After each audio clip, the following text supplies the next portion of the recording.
Good morning, ladies and gentlemen. Welcome to the 7th module of the DTB KBA Financial Literacy and Enterprise Development session. Today we are getting into risk management for micro, small, and medium enterprises. It has been quite the journey. We have learned so much so far, and it's going to be interesting to see how today's module applies to small businesses, to medium businesses, to micro businesses. Karibuni sana. As always, we'd love to hear where you're joining us from. And as always, please do let us know what you've picked from previous modules, what stood out for you. We've done 6 modules so far. So which stood out for you the most? What have you taken home? What have you applied to your business? What can you say is working for you so far? It's been about 6 weeks in. I'm sure there's something that you can say has changed for you. And so we'd love to see that. Karibuni sana. We are on the 7th module, which is risk management for micro, small, and medium enterprises. Yeah, so let us know where you're joining us from. Let us know what has stood out for you so far. Last week we had leadership dynamics. We did leadership dynamics 1 and 2. So that has something changed for you in the way you lead? Just let us know. Thank you, Billy. This is Billy from Bungoma, who enjoyed financial management the most. This is good stuff. Thank you, Billy. Karibu sana. Welcome, ladies and gentlemen. This is the 7th module of the DTB KBA Financial Literacy and Enterprise Development session. As always, we are ready to learn. Today's facilitator is Duncan Degwa. He's going to be taking us through risk management. Thank you. So we have Ruth telling us, she's joining us from Kisumu, who enjoyed leadership. That was deep. Yeah, if you remember, the acronym for leadership was influencer, Thank you guys so much. Karibuni sana. Right, we have Paulo Bob from Nairobi, Roland from Karen. It's fantastic to see the consistency. We can now recognize names more and more. So it's been quite a journey. Thank you for joining us and being consistent all through. And we're excited to delve into today's session and see what about risk management is relevant for MSMEs. Some of these things, I think over time you've realized that it seems like it's for big corporates. But I think the more we're getting into these sessions, you realize it's also relevant for all types of businesses. And there's always something to gain. So thank you so much. You have Kitengele in the house. Thank you, ladies and gentlemen. All right. So I think I would like to open the floor now to Duncan to welcome us in. And then I'd also want to recognize Abigail and Lillian, who are our interpreters for today. So thank you so much, ladies and gentlemen. Karibu sana, Duncan. Okay, thank you very much. It's a pleasure to meet you once again. When I was here last, we were talking about other issues in business. And today we are talking about risk management, risk associated with the business. So once more, my name is Duncan Degwa, and I'm a consultant in business development services. And I have had a number of years, over 20 years experience with the small business sector in matters of training and business counseling. And it is always a pleasure meeting you and sharing experiences and making your businesses better and better. So I'm privileged once again to join you for the next 3 hours. In the course of these 3 hours, we shall have our first part of the presentation for an hour and a few minutes. Then we shall have a break of 15 minutes. Then after that, we shall have our second part. Then we close at 12:30. So it's a 3 hours training. And I can see the numbers are coming up. We have 114 participants right now. So thank you very much for the intro.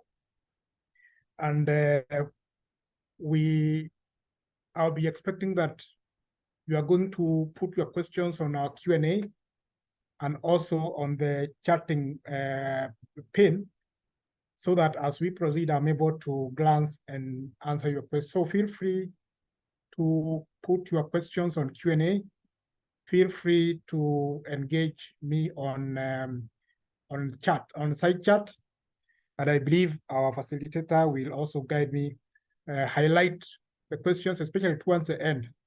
I'll ask her to keep a tab on questions, because the comments come in very fast.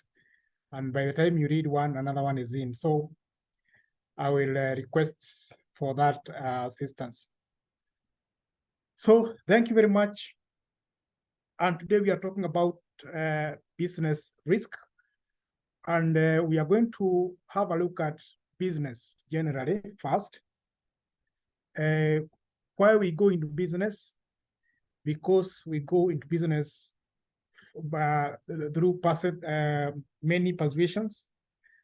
We are going to discuss a little bit on why we start a business. Then we delve into business risks, common type of risks, categories of risks, steps in business risk mitigation, benefits of mitigating risk in our businesses, consequences of poor risk mitigation, how to identify and manage risks in businesses, steps in business risk assessment, and finally, we shall look at the take-home points. I have structured this presentation this way because it's good to begin at the known to unknown, and to dwell a lot on what takes us to business first. Once we are very well settled and we have a very good background on why we go into business, then we can it will be a very good beginning to talking about risks. Why do we go? What is a business in the first place? And from our definition of business, from books, from business education, a business has always been seen as an entity that is started primarily for generating profit. And I have put a star on that purposely, or purposely, because our experience running with businesses, and I know I'm talking to various categories of businesses. We have the small, we have the micro, we have the medium-sized businesses.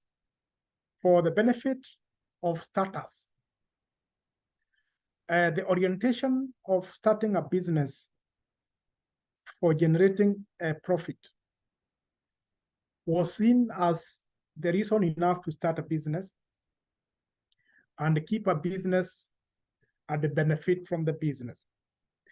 However, our experience with businesses is different, because we have various persuasions that push us to go to a business, not necessarily a profit. Money and profit is not enough reason to start a business. And I'm saying this from the experiences we have had engaging with businesses. It is not about money. And if you are going to start a business to generate a profit as the main driver to starting a business, then along the way, you lack the motivation, because money, profit is not enough to drive you. It's not enough driving force to start a business. And those who engage in starting a business for profit, for generating money, for the sake of money, always find themselves stalling along the way. And when you stall along the way, then it becomes disastrous, because you might have started that business with savings, that eventually get wasted. You might have started that business with a loan from a bank, and definitely after that, you'll have consequences that may not be very pleasant. This could involve blacklisting you in business. This could involve, running into inability to focus on family issues and many other consequences of money chasing. So as we go forward with the presentation, we are starting off from a point that it is not just about money. It's not about chasing a shilling. It's not just about profit, like we were taught throughout our academic system. Now we know better that it is not about that. That's not enough reason to go into business. There are so many reasons that people start businesses. Some people want to have independence and control of their lives, and feeling like you want to be independent and in full control of your life and pursue your passion is good. And it is not, it is reason enough to pursue what will give you independence. So some people start business to be independent and have control over their lives. There are those who want freedom. They want success and wealth creation. There are those who are pursuing a passion and purpose in life. And if you don't have, if you have a purpose and a business is tailored around that purpose, then the chances of success of that business is usually higher than those who are chasing money, who are chasing, who want to have an extra shilling for the sake of it. There are those who want to go into business to bring more innovations. And you know companies that already are market leaders with innovative products in the world. And the entrepreneur's knack or the entrepreneur's persuasion is innovation. You can see in that case, business is coming secondary to innovation. So such a business person would like to come up with innovative products that will satisfy the needs of the world and to be market leaders in innovation. And that gives them purpose. That gives them fulfillment. So it is not the money that gives them fulfillment. It is the innovation, the purpose that they pursue through innovative products. Like we have the Apples of this world and other big companies that have come up with very innovative products, and they are always staying ahead to make sure that they are ahead of innovation.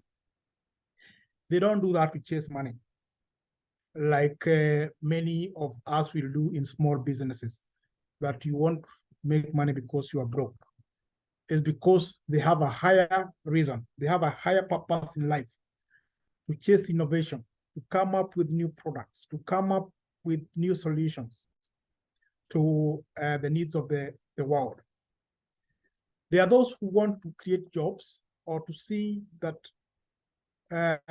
their business is bringing on board job opportunities for themselves and others in community. And this is another purpose, the purpose to engage or to see, like in Kenya today, we are talking of heavy burden of unemployment among the youth. And somebody will have a desire or a higher purpose in life to see that the youth get a job opportunity or an opportunity for themselves, not necessarily a job, an opportunity to pursue their lives. So you can see, once again, we are addressing a higher purpose, a higher calling than opening a kiosk and selling items to make money, than starting a business to make money. So you can see so far that we have different persuasions that take us to business. And these persuasions, they are the ones that keep us in business. Others want flexibility. They want the kind of thing they are going to do to balance their work with family. These days, we are calling them side hustles. They want the kind of work they are going to do to be able to tend their families, and at the same time, they want to do to fulfill their purpose in life. So they want flexibility. Others want to solve problems. You know, we have very unique problems that are coming up every day in our lives, and somebody has a persuasion to start something that solves the problems, the many problems that we have in the world.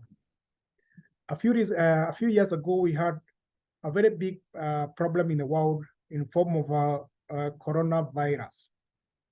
And you can see that within months, we had people who had come up with solutions in making solutions for hygiene, the sanitizers, the masks. We had even vaccines. Initially, we were told that a vaccine takes 3 years, but we saw companies coming up and developing a vaccine in 6 months. That's about the problem solution. Others want to build assets that can be sold or passed down through generations. Another persuasion, people who want to accumulate wealth. There are people who have that investment persuasion to generate wealth, to go to real estate, to go to other diversified assets that can be passed down generations and can be used in a lifetime. So these are different persuasions that people have. Then others want to learn and grow. Life is a continuous learning process. And there are those who will start businesses to learn for continuous learning, and that is their persuasion. Others want to impact the community, to have community and social impact. So they are motivated by the desire to make a positive social and environmental impact in the community. So I'm going through these different persuasions because I don't know what was the persuasion to start yours. And you may be in these several categories that I've illuminated on, or you have your own other persuasions. If you want to know what is your persuasion, identify what you like doing without necessarily expecting any payment. That which you like doing without expecting any payment, therein might lie your business persuasion. In there, you might find your business purpose, a purpose that you want to run in this world, not necessarily to make money. So it is very interesting that we are talking of businesses that should ideally make money.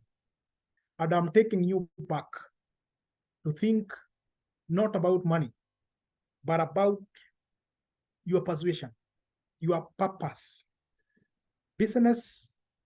Any business that is not based on purpose, your overall purpose in life, is likely to have a poor drive when it starts.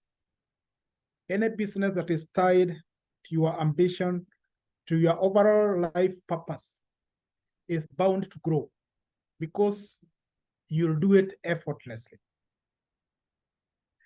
So I want us to be on one page on that first, because it is easy for me to enumerate the number of risks here and there, but without that background understanding, without that background settling in, then we may not travel the same direction. So I've done a wrap-up on the reason we go into business, just to be sure that you are well positioned to proceed before we talk about risks. I've done this in life when we were doing business counseling for small businesses.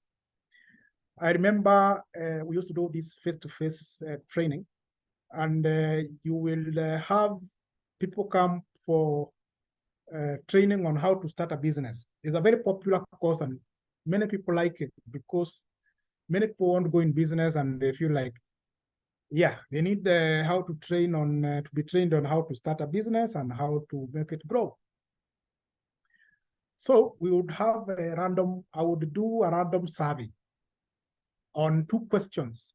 One, what is this business you're in? And others had kiosks, others were doing farming, others were, different sectors. Then we would take all that aside and now also ask them, okay, enough of the business you are doing and what you managed to start. Now tell me, what do you like doing for nothing, not for money, just for interest? Then that becomes very interesting when you find somebody will tell you that, okay, in church, I'm the choir leader. And for the last many years, we have composed a few songs for the church. But I have a kiosk. Okay, so I'm a church leader. We have recorded music for the church, but that's not my business. That is church thing. But I have a shop. I have a hardware. Okay. Another one will tell you, okay, when we have weddings in our locality, I'm the one who is engaged to MC, So I do MCing for weddings and events, but that is not my job. My job, I'm a farmer. I have poultry. That's my business. Okay. So that taught us very interesting things that what we take to be business, our business perspective and perception in the past has been like a shop is a business. But MCing is not a business. A hardware is a business. But,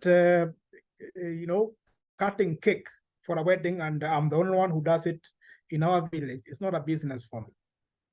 So in business startup and growth, we try to bring as much as possible to bring together passion as a source of, as a bedrock of business. Purpose as a bedrock of business. Passion as a bedrock of business. And that one brought a lot of change in mindset on what business is and what is not. Yeah, what I'm doing now, I'm talking to you because this is my business.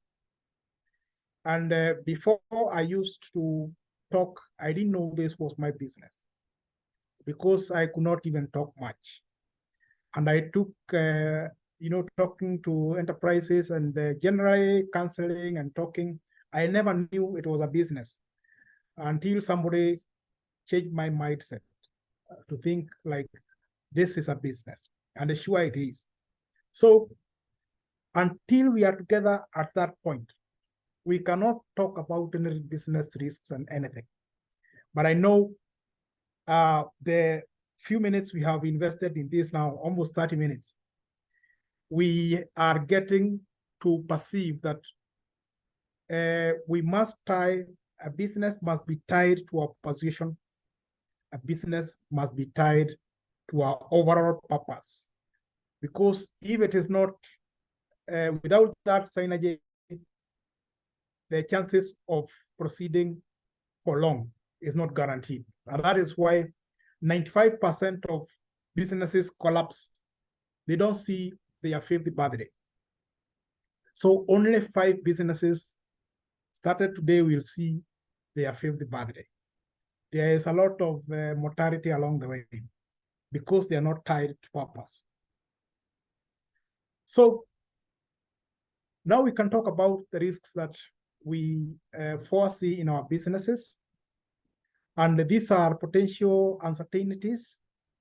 These are hardships that we expect along the way. And when we talk about them, we talk about them because there are those we can anticipate, and there are those we cannot anticipate. When you go into business, you anticipate there will be, risks. Business will go low. You can anticipate that business will go up once in a while, but you may not anticipate other threats. Like we had the corona in 2020. You may not anticipate some, but some you can anticipate. But for both, those you can anticipate, whether from inside the organization or from outside, we must prepare and mitigate them. We must find a way of reducing the impact of those we can anticipate and those we can't anticipate, because our business depends on that decision. So we are going to look at several categories of risks that we have. And the first category that we are going to look to talk about is the financial risks. And banks exist because this is the area of influence to deal with financial risks. And number one, the first risk that falls under this category is a cash flow risk. And this one is, it emanates from the failure by many businesses, especially those one in the micro, to have records in the first place. Very few businesses in the micro industry have records. So they don't know whether they are going east or west. They don't know where they are coming from and where they are going. And they cannot be able to analyze their risks on the table. They cannot put their performance of business on paper and be able to analyze because they lack records. So to work on this financial risk problem or challenge is to, the beginning point is to have records, no matter how small a business is. Because the business you have can grow, can never grow beyond the competency of the business person. A business can only grow to the extent that your capacity directs. And if you think your business is too small to have records, then you may not be able to grow from there. Because if you are going to approach other parties like the banks, the first thing they are going to ask you is the record. Because you won't be able, if you want a loan from a bank, you won't be called to make a presentation. First, they'll ask for the record.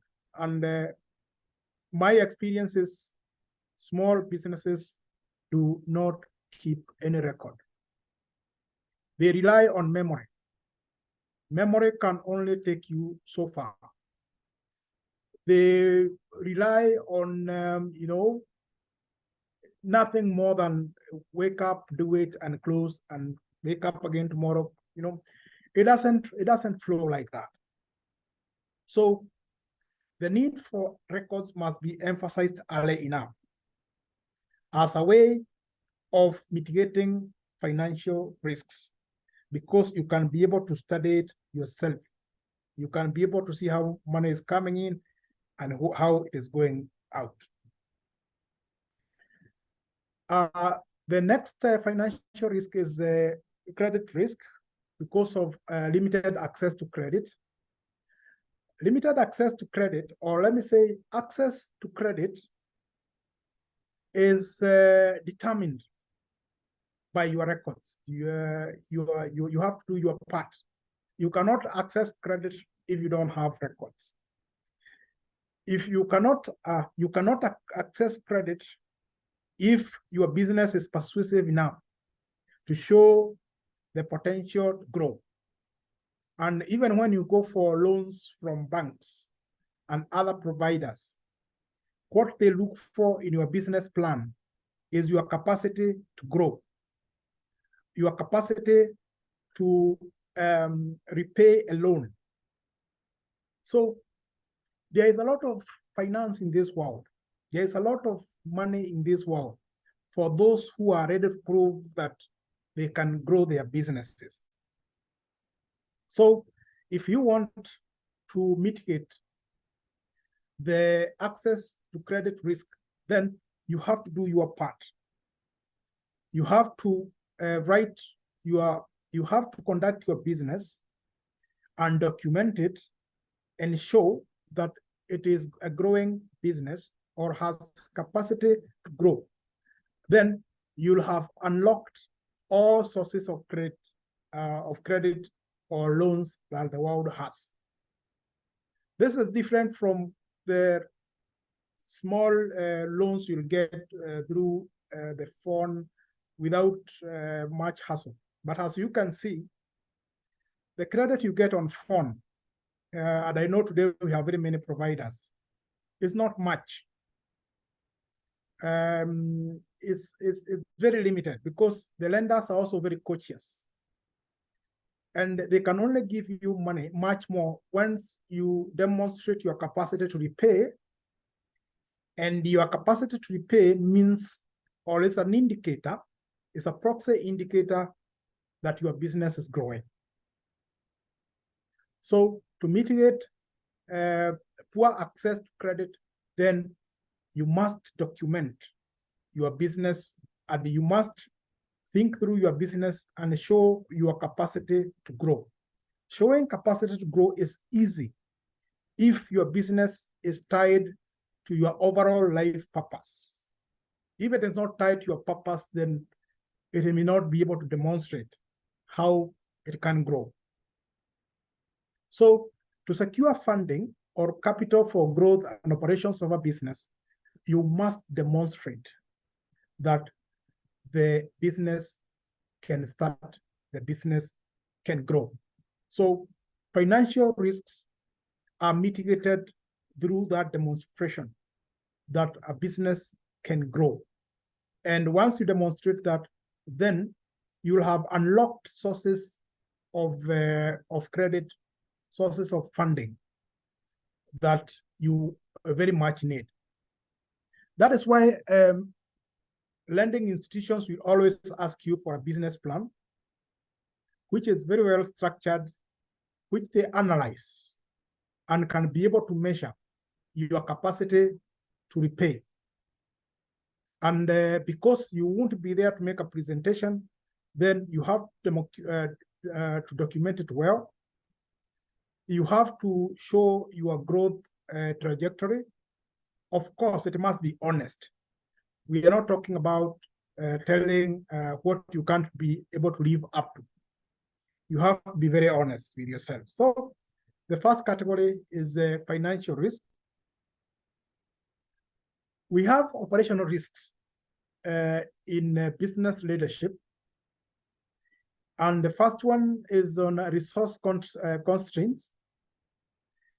And, you know, sometimes there are certain things that happen in business in operations that bring a lot of risk.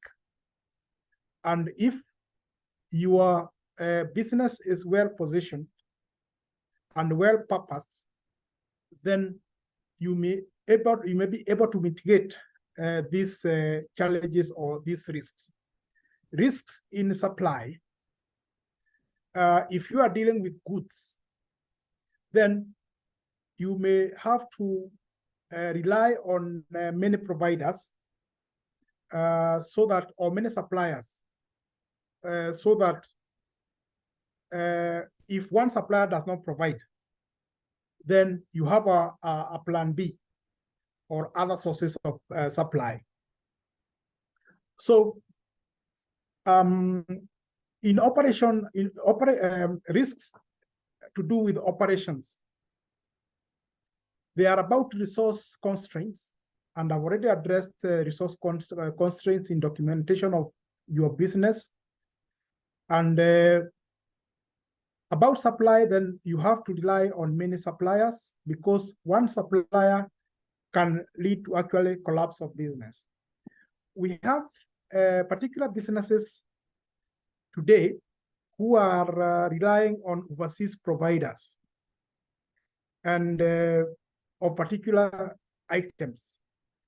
Then when those companies go under or are unable to supply for one reason or the other, one way could maybe migration from market segment, then you are left high and dry. So such disruptions can be mitigated, and they can be mitigated by having opening your doors to having other suppliers, maybe of similar goods, so that you are not left high and dry in case of draining of a supply chain or disagreements with the supply chain, because sometimes they can hike prices, sometimes they can withdraw, as I said, from the market segment, sometimes they can go under, companies go under for various reasons. Sometimes there are pandemics that can control their reach to you, like we had the corona pandemic in 2020 that stopped all flights, and accessing goods and services was extremely hard. So you need to rely on many suppliers. I saw when we had this corona in 2020, the markets for groceries was very much affected, and the markets were even closed. And those suppliers who are supplying big markets were unable to reach the markets because all marketplaces that brought people together, they were closed. So what happened?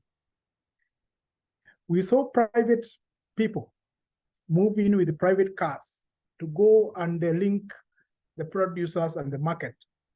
And in every estate, we had so many vehicles who suddenly replaced the market. So you could buy a cabbage from a prop box, you could buy some groceries from a Prado, you could buy, a cuckoo from, Mercedes-Benz. So they quickly ran in to replace the market, to fill in the supply chain. And that disruption was like no other. So if you are out there relying on some providers, disruptions are there in the market. And once they occur, you have to switch gears quickly to what you can be able to manage at that time. So after the corona disruption, all those Mercedes-Benzes and Prados went back home, and the markets were opened and the supplies were reinstated. But people must continue, with business. Those who were, beneficiaries of the market disruption, again had to readjust when normalcy was reinstated. So operational risks are real and can be mitigated through the methods that we are talking about today. Today we have technology challenges, and this one is a big one for this century, because over the last 10 years, we have seen a lot of market disruption arising from technology, okay? And as entrepreneurs, we must anticipate imaginable and unimaginable risks in operations. We saw some of the technology challenge, risks as arising from technology. We have seen the last 10 years, like the operation of taxis. And in the past, we have had taxis whose owners bring them to the street and wait for the customer to hail them down. But in the last 10 years, I think 5 years, we have seen a new model of using technology to do the taxi business.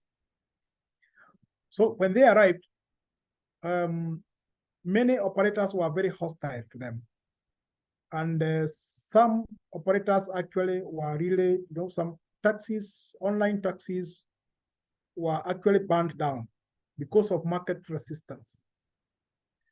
But unfortunately, an idea whose time has come, whether in business or whatever field, you cannot resist too much. So today we have online taxis, leveraging on technology. We have the old model taxis where they rely on word of mouth.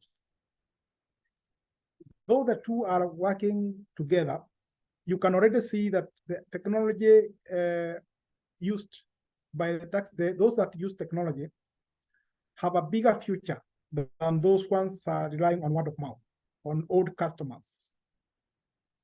That is a challenge in technology, but it's an opportunity for the market ready.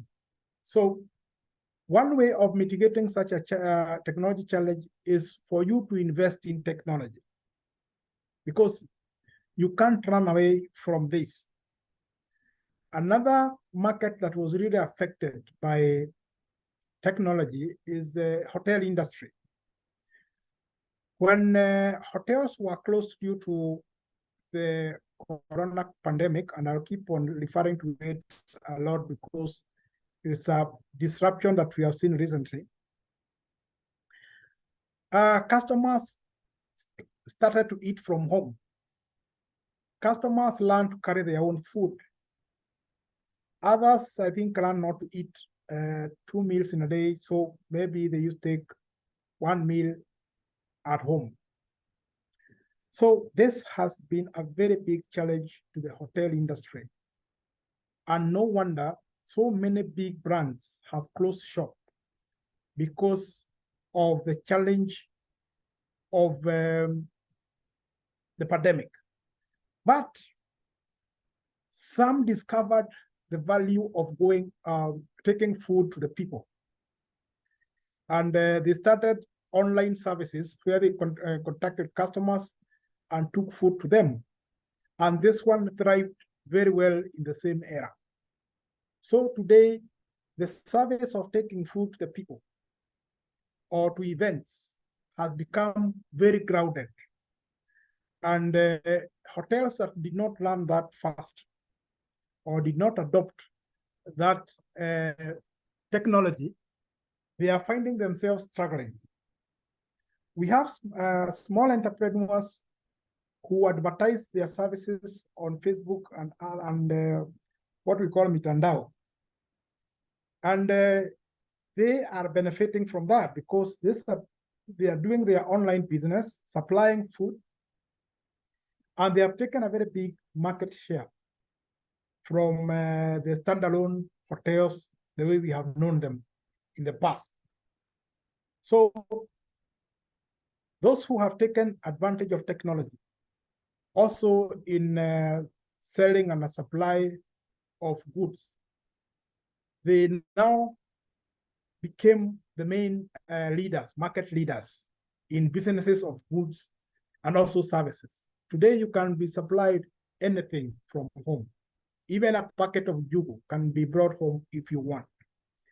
And we have new market leaders, and you know the brand names that have worked so well in delivery of goods thanks to technology.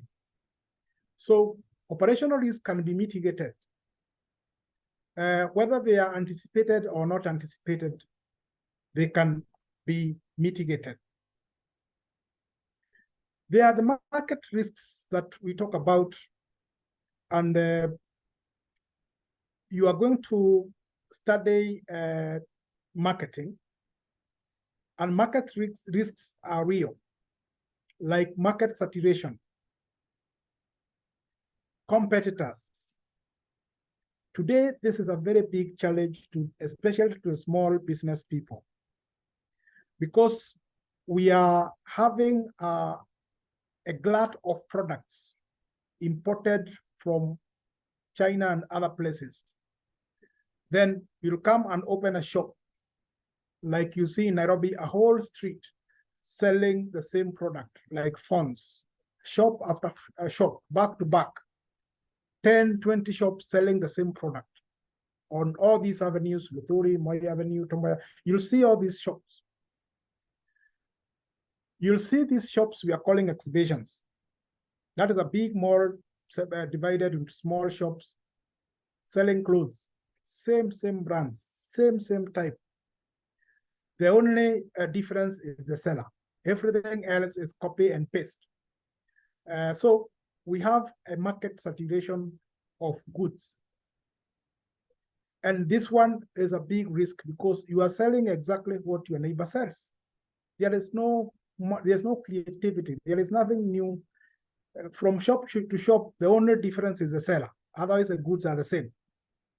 Now, that is a real risk that we are facing today. And we have every other product that we have imported, because most of these traders, it is not tied to their purpose. It's tied to making money, and making money in such a highly competitive, high risk, low creativity sectors. It is going to be very hard going forward to make money from that, because there are so many players importing products. We have so many players selling the same type of good all over the place. And then you have to be ready for market saturation. Can it be mitigated? Yes, it can be mitigated by being different from others. This is theoretical, but practically follow your purpose, and don't copy paste. If you must sell this item, then you have to discover a new way of doing it. Either you take it to the people, rely on technology, do some more value addition, and so many other things you're going to learn in marketing. So it is very risky to operate in a highly competitive environment. We have these businesses that rely on a certain number of customers, tailored to the number of customers. In marketing, there is a very basic fact that customers' tastes and preferences change over time. And so if you are dependent on a small number of customers, like those who supply items to students, supplying items to a niche market, customers' tastes and preferences keep on changing from time to time. And it is good to anticipate that. And if you don't anticipate that, then you'll be facing a very big market risk. So if you are going to supply a small number of customers, then you have to expand your market. You have to expand your range of products. You have to expand the number of niches. If you are doing a niche marketing, like you are dealing with specific items, then you must have a number of them. You must do your market segmentation, as we call it in marketing, very well, so that you survive the risks of the market. Then some products struggle because of changing market trends. Yes, this is a reality, because tastes and preferences are not cast on stone on customers. A few years ago, people were dressing in a certain way. Today, people are dressing in a certain way. 10 years ago, people are dressing in a certain way. Today, they are dressing in a certain way. 10 years ago, people wanted to eat certain type of foods in hotels. Today, they want to eat different type of food. 10 years ago, people were open to certain products. Today, they are not. So taste and preferences of customers keep on changing from time to time. So you have to keep tabs with the changing market trends. Otherwise, you'll be left with unsold goods. Like today we have radio cassettes that used to use that tips that we used to use kitambo. We had radios which were using CDs. Today you cannot sell that to anyone. We had vehicles that were using the carburetor system like the 504s. It is very hard to, 20 years ago, that was the most expensive vehicle. Today is the cheapest because of the technology and the changing market trends that we have witnessed over time. So these are market risks and can be mitigated. And as you saw in my intro, we are going to dwell much into mitigation as we move down. So the risks to do with the regulations and the compliance, these risks are real. You must comply to, to regulations that govern a county or a country. And if you don't do that, you are going to face consequences. This can lead to you being taken to court. And you must dedicate resources to meeting regulatory and compliance standards, depending on your business. If you want to cut corners, you cannot cut corners for long. And now you already know that, especially in politics of any country, every regime change comes with different, may come with different regulations and compliance standards. And so as a small, micro, or a medium enterprise, it's always good to know that every regime change comes with that and adjust accordingly. There's no need complaining, this one has come up, there's pressure to pay tax. Now what do you do? Because if you are against the law, you stand to suffer consequences.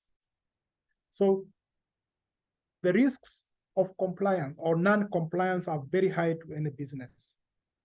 And that is why it makes sense to always keep a tab on the regulations and the compliance standards that are set. In our reality, we have the county government and we also have the national government. If we are doing international business, then you know what falls where, you know what to do and what is required of you for your business.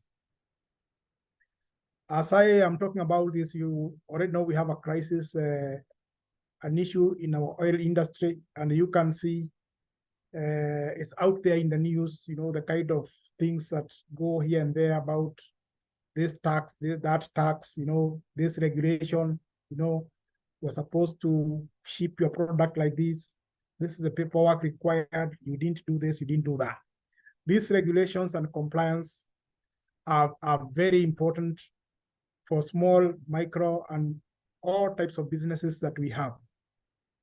The consequences of not doing this are dire, and there are many.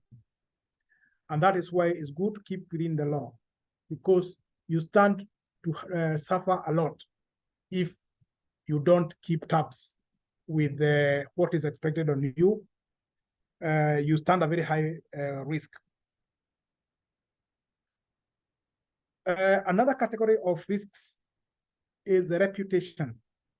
Today, businesses are very live to, their reputation, because reputation of businesses has become very, very vulnerable. Has become vulnerable because of the flow of information we have today in the country, especially the coming of the instant, what we have come to call social media. Social media is the platform that is very good at giving quick feedback, the Facebooks, the Instagrams, and so many others. They give, if there is any negative information about your business, it can grow very fast. Within a day, you can have a very big problem. So the risk of keeping a good reputation is paramount. The risk of having a bad reputation is dire today than it was many years ago, because of this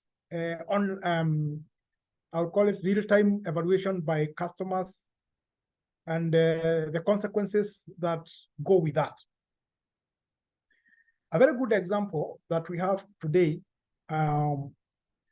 we have had many land buying companies.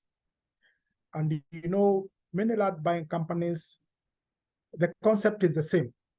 Buy a piece of land, cut it into plots, advertise through media, have customers pick the plots and start to pay up, use that money to buy another land, subdivide it, use media to call for customers. You know, that model is very good in real estate. And you can see companies growing overnight. Within 2-3 years, a company has so much land and so many customers it is serving. In the last 2-3 years, many of them have also calmed down. And how do they calm down? They calm down because of just one disgruntled customer. One disgruntled customer will come up because of maybe something very genuine. You know, maybe in one farm, there was a challenge in processing title deed because of the usual succession issues. People even die when succession starts, and that can really complicate the issuance of title deed to meet the deadline. And in Kenya, because people are very sensitive to land, until one gets a title deed, he knows that he's not the owner of the land. So that disgruntled customer, if he gets himself or herself to the media, then that negative information really impacts on the company. And this is what happens. A disgruntled customer will go to the media. The media is going to publicize the discontentment of that customer, and immediately customers know about it. Anybody who was paying for land will stop paying. So the cash inflow will suffer immediately because your credibility will go down immediately. If that happens immediately, those who are claiming money from you will increase because people want their money now. If you are operating a circle like many companies do, everybody tomorrow will come queuing to have his money back. You see, that progression is within 2-3 days. 2-3 days of negative information. Everybody is queuing to have their money back. If you have a circle, tomorrow morning, everybody will come for their money. If you are selling land tomorrow morning, nobody wants to buy any more land. And even those who are owed title deeds, now tomorrow they all want their title deeds. That has killed many land buying companies in the last few years, and you know the brand names. So social media and online reputation is very, very important today than before, because a simple disgruntled customer, rightly or wrongly, might bring untold consequences to your business because of a negative review. And this review is online, it is so real time, and you cannot do anything about it when information starts going about how you are conning customers, as they call it. And Sometimes the media make a very good story out of it, a very juicy story about it, and that's the end. So this can be mitigated again by the normal business management practices, by managing your inflows, by managing your outflows, and not outstretching too much, so that if there is any online negative evaluation, then you can be able to deal with it. And this does not just affect the big businesses, it can affect even the small businesses, a micro business, a medium business, a small business. It is out there for all of us as business people to be worried about the social media and the impact it has had on many brands, including those we call celebrities. Celebrities have been pushed to depression, to death by media. A princess was pushed to death by media. Somewhere she was holidaying in some country many years ago, and she was having her life, and suddenly media caught rid of it and chased her with cameras, and there it was in France, many years, 1997. A major accident kills a big celebrity. So nobody is immune. Whether you are starting a business today, you're going to start tomorrow or the next day. Today, social media is a reality, and it is not always negative. It can also be positive. It can build you. But as the higher the capacity to build, the higher the capacity also to demolish your brand, your business. So you have to look out for that risk as much as possible. So we have risks with human resources, especially with talent acquisition and retention. And many business people, especially when they are beginning, they don't invest too much in trained, skilled employees or skilled workers. And this becomes a very big risk, because poorly trained employees, poorly skilled employees can only give so much. So it might look like a saving to have semi-skilled, unskilled employees and unskilled workers. But it's a very high risk to have workers, to have employees who are not skilled. It might look like a saving, but it's not a saving. It's very risky. And what we have seen today as very positive and working very well is to have skilled employees who are not only skilled, but also happy. The focus, if you focus on customers, you must focus double on employees, because it is the employees who bring the customer. And this motivation element of employees, being there for them, making them understand the business they are doing, making them understand the passion, make them understand the drive, make them understand the impact your business has, the overall benefits to them and the community and the world is very important. And actually, that is a very big gap that we have seen in small businesses. We don't focus on employees almost at all, because we think employees just want their salary, they want their salaries raised. As much as they get their money, you feel like you're giving them too much. No. If you want to get money, focus on the employees. And we have this experience even at a personal level. We have worked for many providers. There are those who focused on us and believed in us. And the more they believe in you, the more you are ready to take a bullet for them, if I may put it so.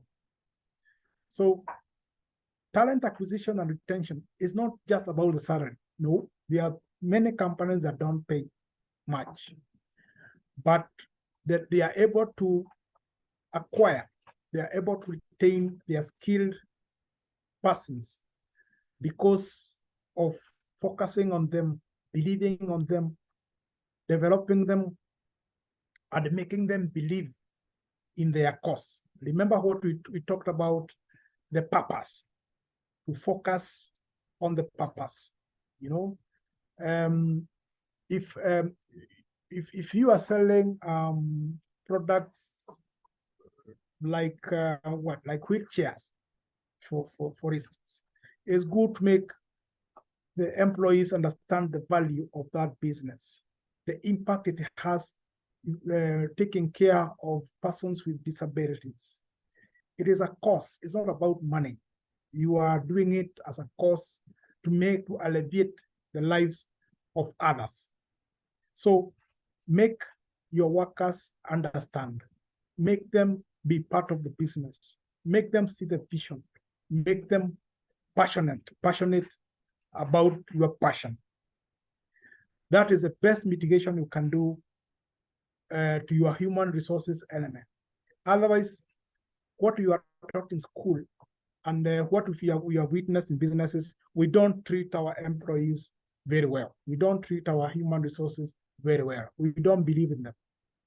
We believe they want to make money. We feel the pain of paying them, but we don't know what they can do for us when they identify with our costs and when they identify with what we are doing for the community and for ourselves. So it is not always about money. You can have companies that pay a lot of money, but they don't keep employees. People are there for the money, but they don't have a connection, they don't have a drive, they don't have the motivation. We have others that don't have even big salaries, but they are able to keep and retain their employees because they're able to keep them, they're able to attract them, they're able to motivate them, to skill them further, and make them believe, which is most important, make them believe in your cause. Yeah, that is most important. So that way then you have to comply with HR compliance. Today, you have labor laws, and as you motivate, as you make them see what you do, it's always good to motivate them and keep track, keep an eye on the HR compliance, because if you don't comply, then the law is there and can make you have sleepless nights if you go against the law. Dealing with competition is another risk category that is very well handled using the knowledge in marketing. Dealing with the competitors, I've already discussed to learn about how you deal with competitors, and much of it is in marketing. Those who do niche marketing, or you are dealing with a very specific market, then you have to be very sure that if that market drains up, then you know what to do. Because you have to invest in many niches. I know this one will be covered more in marketing. If you are dealing with larger, better funded competitors, then from marketing perspective, then you have to see how you undercut them or what you do to get a bigger market share.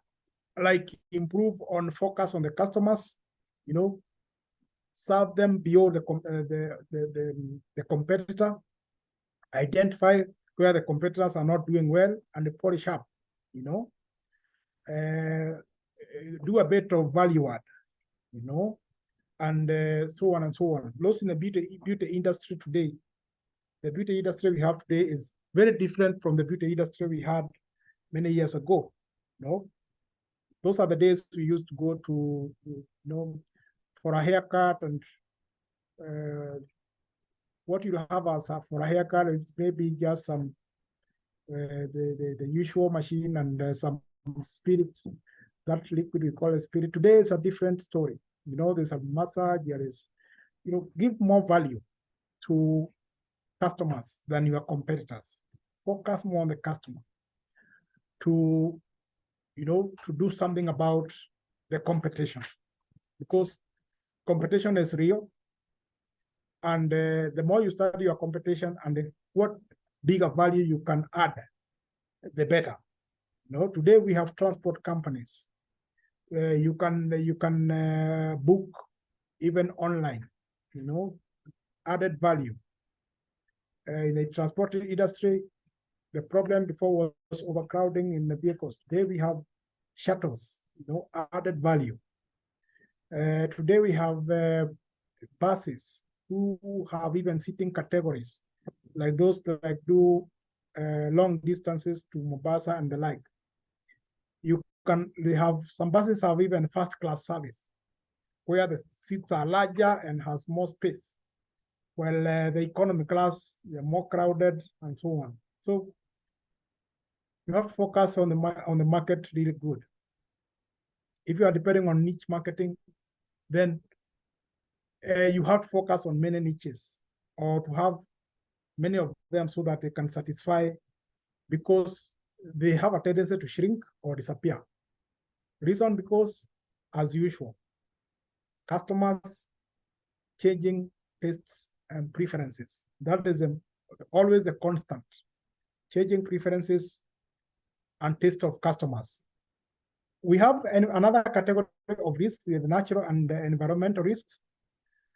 Some of these come in form of natural disasters, and as we said at the beginning, you have to be prepared for natural and environmental risks. Those that you can anticipate and those you cannot anticipate, because they will come. Today we are talking of natural disasters like the flooding we have today, which is coming and sweeping businesses, which is coming and even sweeping vehicles. These are natural disasters. As much as we can blame everybody that you didn't do this, you should have done that, sometimes disasters are disasters, and they have no common solution. When the corona came, and I'm referring to this, it just arrived, and we thought it was a joke. I remember this because that time I was working for a project, and it was a 5-year project, and we were in our 3rd year of implementation. The 3rd year usually implementation is the one that carries the whole performance. Then on 13th March, I remember the date very much because it's a date that the country was closed down. And we thought, oh, this one is just for a week and we'll be back. I mean, this is just a overreaction by our president. This is just, Corona cannot get here because we have always never had such a thing. I can tell you, we closed the project from home in 2 years later. By that time, we had learned Zoom.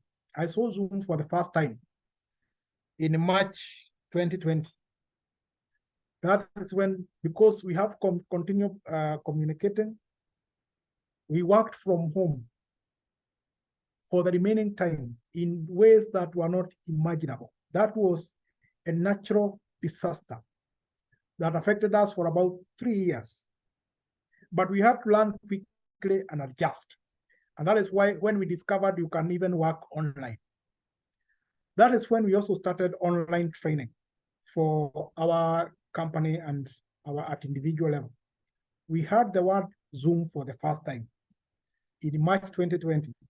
Before the year ended, we had known so many others because of the need.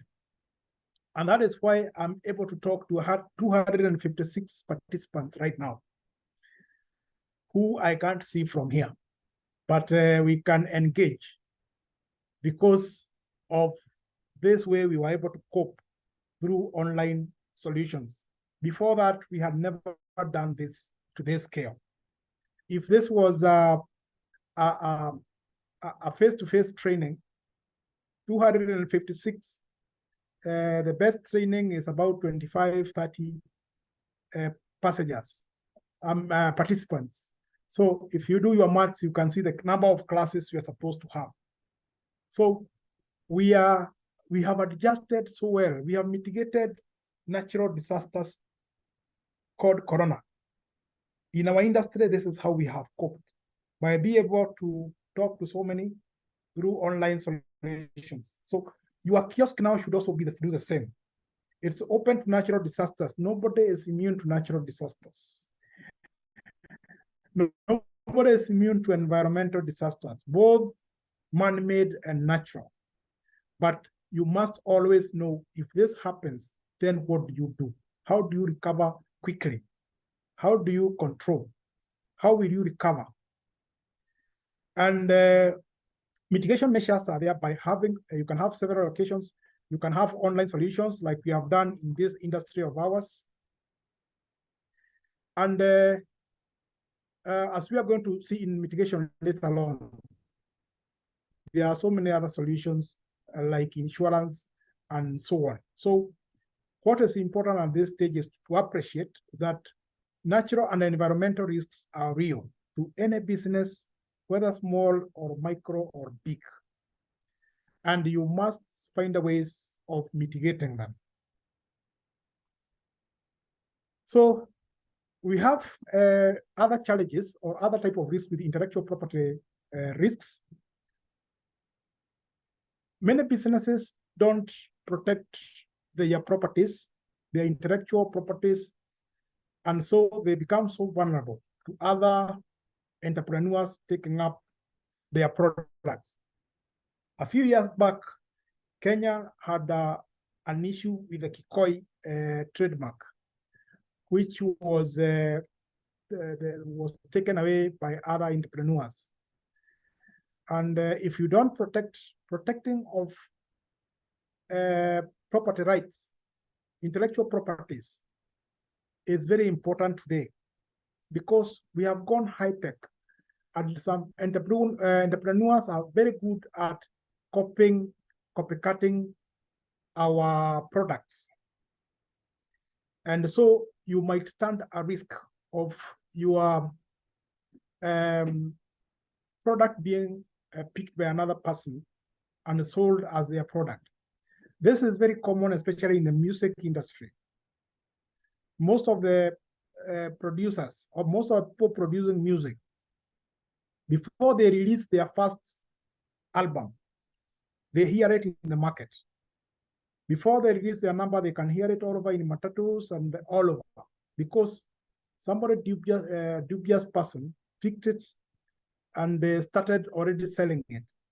So it is very, very common in that industry, but it's good that steps are being taken by their appropriate organs to control that. So as you deal with goods, be like the fact that you can lose your intellectual property.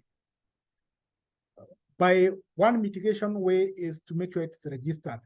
These are things that in the past have sounded very out there, but today, because of technology advancement, it's good to just think about protecting your intellectual property with the KIPI and other organizations, so that you don't, or you mitigate the risk of losing what you have developed. The final category, among many others, is the vendor and partner risks, where there is dependence on key suppliers and overdependence on a few suppliers.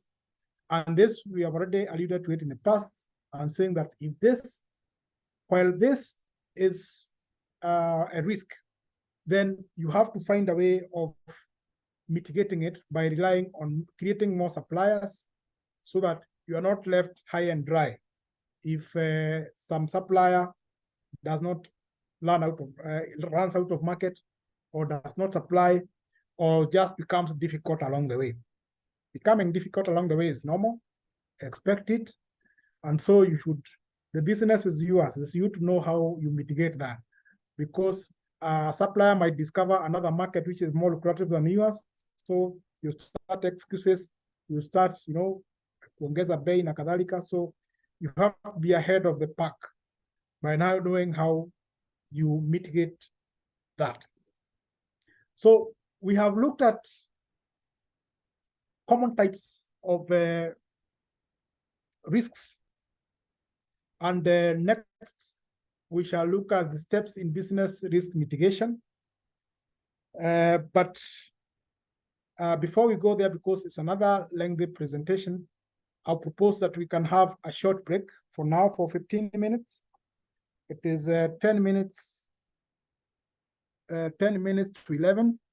So we can have 15 minutes to 11 or 5, so that we come back and proceed with the presentation. So let's have a break for now. Then you can grab a cup of tea, you can take some water. Then meanwhile, I'll have time to look at the reviews and look at the chat and the Q&A. Then we shall be back in a moment. Thank you very much.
Okay, so I hope everybody is back.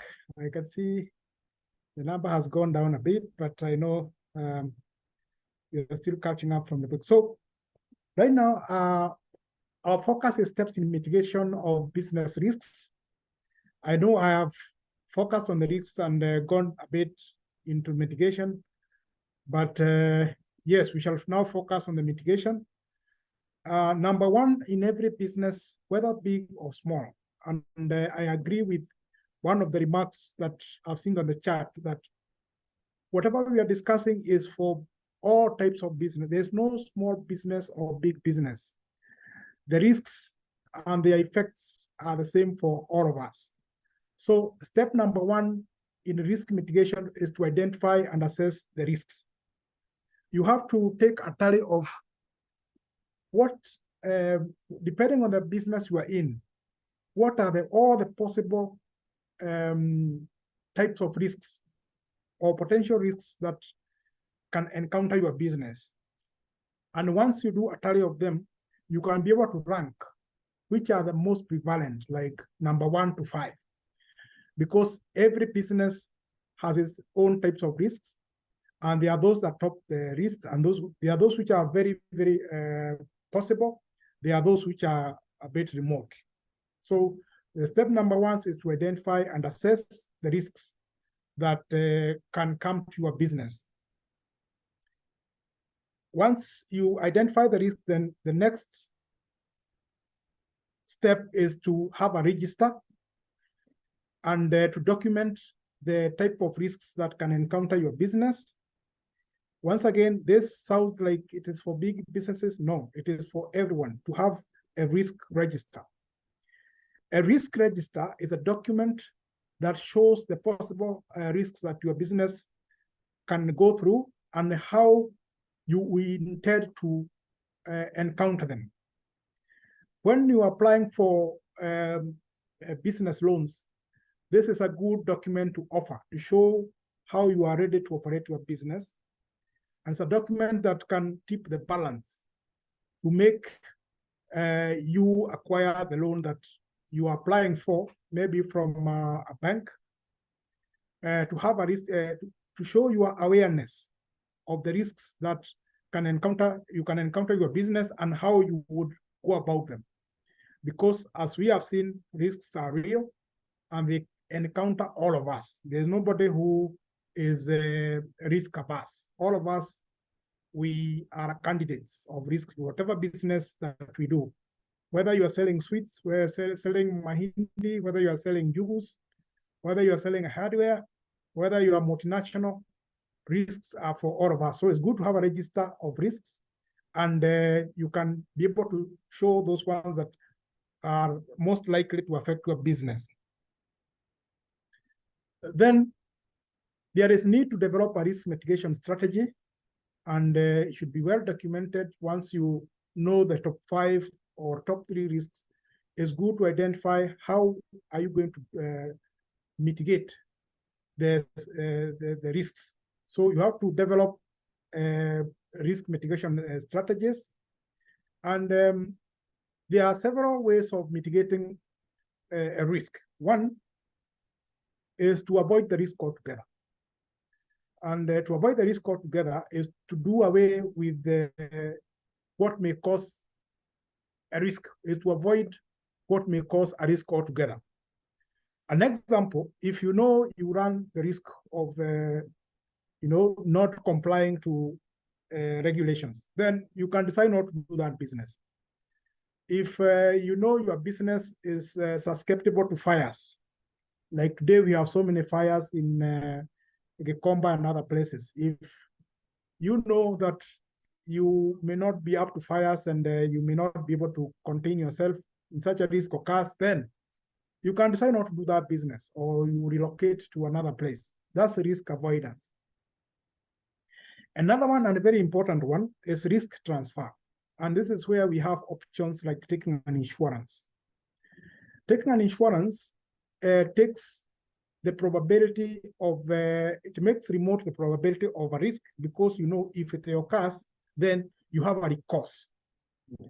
And in the past, the insurance adoption has been very poor especially for small businesses. But a time has come that we are now facing the reality, and we know that the insurance industry also has shaped up than many years ago, and are developing many packages that are even they are possible for small solutions. I saw one insurance company that is even giving car insurance daily. You can apply for a day, maybe 1,000 shillings. And that one is very commendable.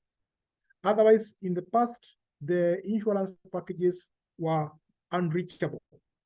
I remember the time that when I started working for government, and we had all these insurance providers sending their representatives, and the packages that they had then, they were just impossible for us who are working then, because our pay slips were small. You see, if you have a 10,000 shillings net salary in the 90s, and this is the net salary that you want to feed your family with, and feed yourself, and buy clothes, and pay for education, you can see the product was good, but you could not reach it. So that time it was not possible because of we always used to pose a challenge. Why don't you develop something that I can pay 500 or 1,000 a month?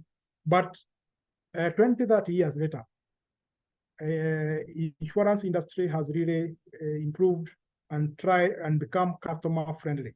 So you can transfer your risk to insurance, and they have even developed packages even for agribusiness, for even insuring their dairy animals, against theft, against death. And I think this one has worked. So risk transfer is one of the best solutions as a risk mitigation strategy in business. Then you can do risk reduction by scaling down the level of risk that you can undergo. This you can do by, maybe having several outlets. Instead of having one big business, you can diversify the outlets. You can diversify the customers. You can offer online solutions like we do, and many others. So if one risk comes and affects one segment, then you are safe. Then there is also risk acceptance. Risk acceptance is to just wait for what happens and say, whatever happens, I'll handle when it comes, as and when it comes. So we have several risk mitigation strategies that you have to develop. And out of the so many options we have, then you have to decide which way you have to go. When you decide and record, again, this document is important, because when you go to apply for loans from banks, saying how you are going to cope with risk or your risk mitigation strategies is a very big plus for you, because once again, it can tip the balance, because you are showing proactivity in running a business and how you want to run the business and encountering the risk. Because loan providers, they are very much aware of the risks, and they would like to know how you are going to encounter risks once they come up. Financial planning is very important, having a robust financial plan. And many, especially in the small businesses, they are very, very poor at having a robust financial plan. And when they don't have such a plan, then they kind of shoot themselves in the foot, because if you don't have a plan, then how are you, planning to move forward? And a financial plan is a nervous system of a business, especially when you want to tell what progress you are making and what you need to avoid in the business. So it is very important to always have a financial plan that is robust for yourself first, and for the benefit of other publics that you are going to deal with, especially the financials. But most importantly, you need it yourself. In the very small businesses, there's this mentality that you are doing it for others. It is not for others. You are the first beneficiary of a financial plan, because financial plan shows you how you grow. Yeah.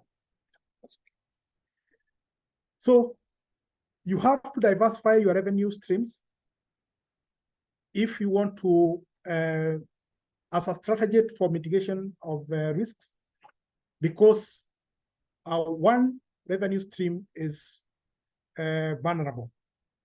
And even the business we are doing right now, like the way we do capacity as that's why we have online solutions, and we also have one-on-one solutions. If one doesn't work, the other works. We learned this the hard way 2 years ago when we had a pandemic, that the pandemic has come, you cannot train, you cannot meet people. How do you move on? Online solutions came. So financial planning is very important. Operational preparedness is also very important, and having contingency plans as you do your business, because the factors of business do not remain constant. Yeah, you need to minimize disruptions in your production, in your supply chains, and in your supply. You have to be consistent in the way you meet your customers. So if that has proceeded well, then you have to streamline and have a strategy to keep your operations, to have operational preparedness, and have contingency plans.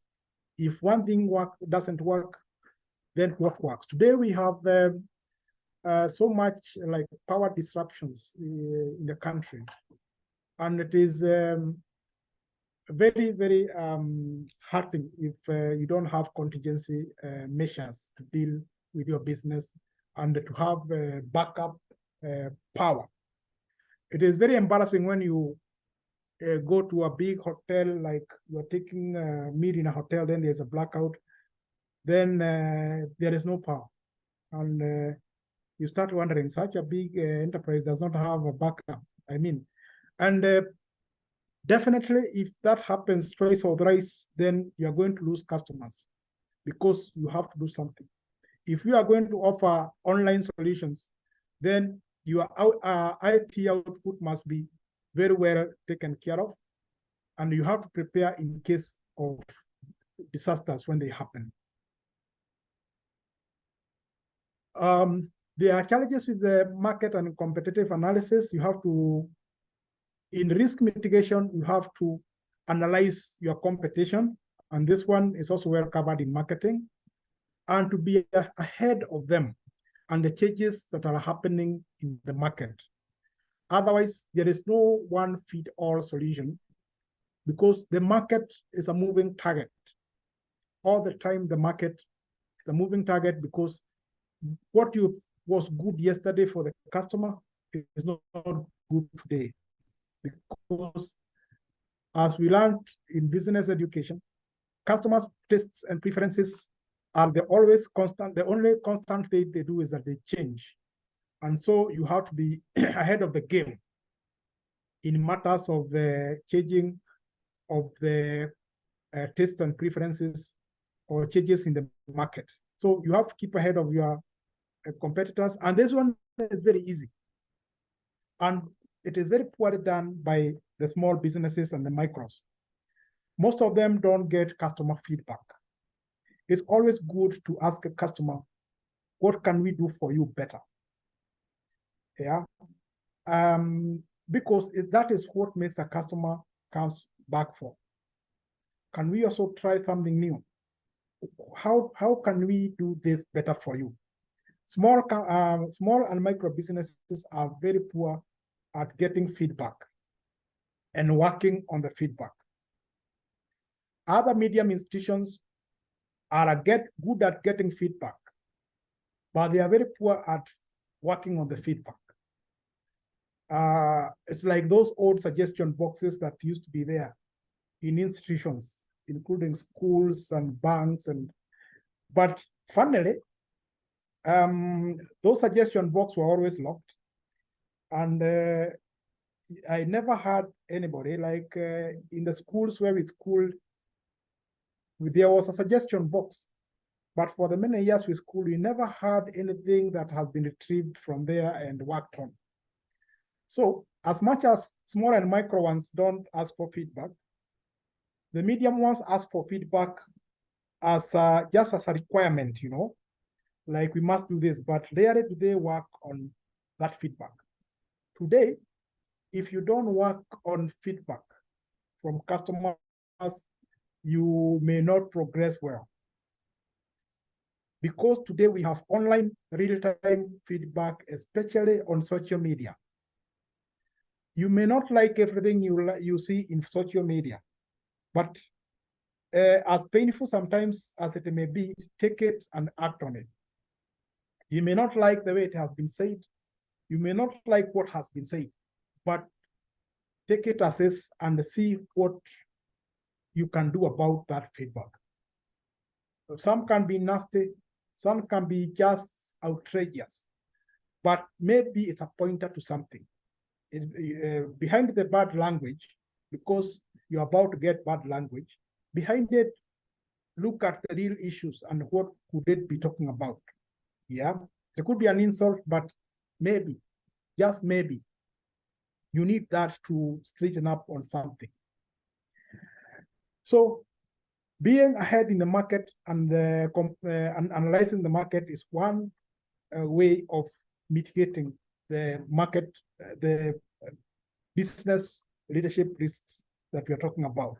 Then you adapt competitive strategies that are responsive to the market. Then abiding by the legal and regulatory laws and regulations is very important, as I said earlier, because every regime comes with its own laws and regulations, and you should always watch out for that. They may not be very pleasant, but those who develop those laws and regulations, there is a reason behind. It's good to know that behind that regulation. It might sound punitive, but it is for a reason. So find out the reason behind why that law, why that regulation. It can be more empowering to you than it is disrupting to you. So if you have not done that then, or if you discover that you are not abiding by the law, then you have to have a program of, compliance, because compliance is not a choice. You have to show your compliance. Once again, when you apply for loans, it's good to say something about how you are abiding by the regulations, how you are abiding by the laws, and how you are complying. It's a very big tip to tip the balance on who gets a loan and who does not, to show that awareness, compliance, because to a lending institution, that brings down their risk too when they deal with you. On reputation, you have to build a positive brand, no matter how the size of your business. You have to build a positive brand, and this is not just for big businesses, it's for everyone. Last time I was talking about maize roasting business. Yes, to build a positive image and reputation, you have to work on several things. You have to work on hygiene, you have to work on supplies, you have to work on the quality of maize, you have to work on so many things that you can work on to build a positive brand and reputation. And always keep getting feedback, and most importantly, acting on feedback. Because until you act, and the customers are very good at knowing if you're acting on it, because they keep on checking. They'll come for the service again and again. And if you're not acting, then you are going to lose a business. There is one outlet I know here in town, that some small hotel that is in downtown Nairobi. So they used to have some very good food, and good food brought more customers. And because they brought more customers, the food quality started going down. And the customers, of course, they start complaining that, hey, hii chakula yenu sio kama ya kitambo. Okay, a waiter will smile away and go away, but he has not noted the feedback. Then they went ahead, because they have more customers, they increased the number of tables. So today, the customers are more squeezed. Beyond the food they used to come for in that business, they also used to come for the ambience. You know, when you go to a hotel, it's not just about the food. It's also about the ambience. So overcrowding did not work for them. So the hotel today is recording fewer customers, because they thought increasing the number of tables and seats will bring more customers. But that took down the food quality and the personal space of the customer. So even if they reduce the prices, it doesn't work for the customer. So acting on feedback is very important, and keeping your reputation is very important in mitigation of business risks. Then I talked to length about investing in the right employees and human resources. Hiring and retaining of skilled employees is very important. And we say that focus more on employees, not as an expense, because they are a direct expense, but as an asset, because an employee who understands your business is priceless. Yeah, focus on having a skilled and well-motivated employees, because that is why you hired them, to give you an extra brain, to give you an extra hand.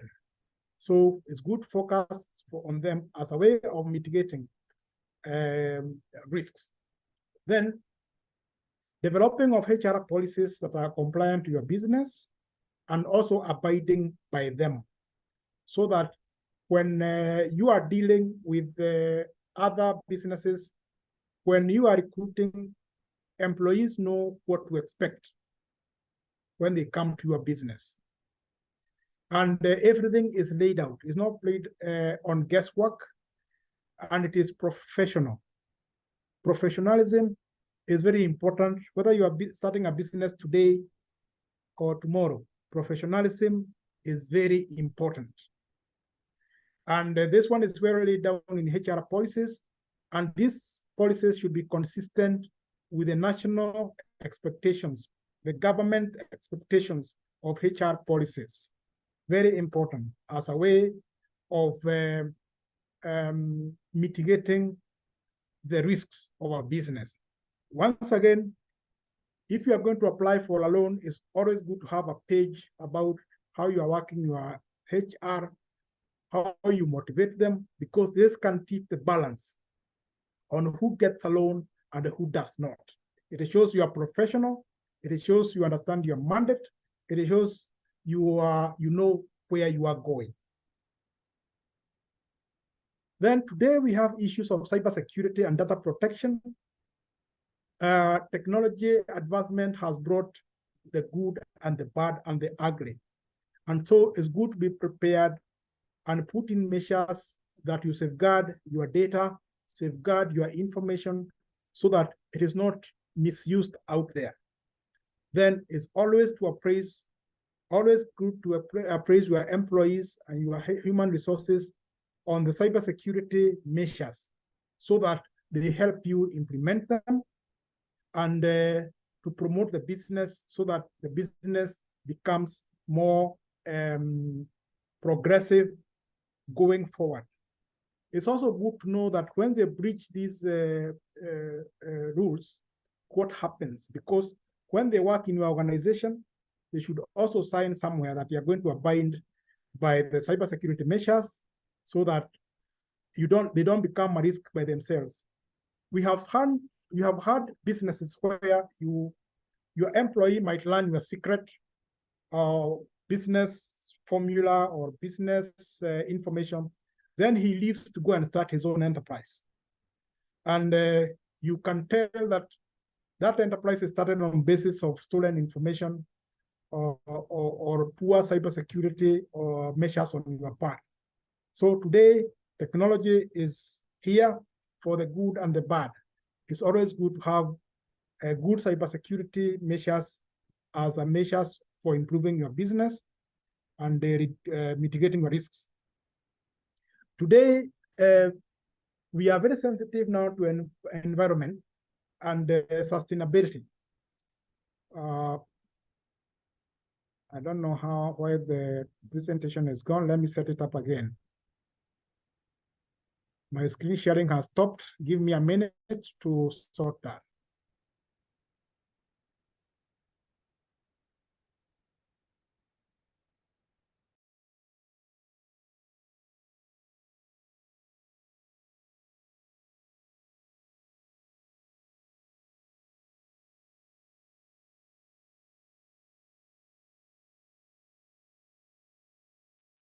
I think as Duncan is setting up, it would be good to mention that we have our head of credit risk with us on the call, who at the end can also just share insights on risk from the perspective of MSMEs.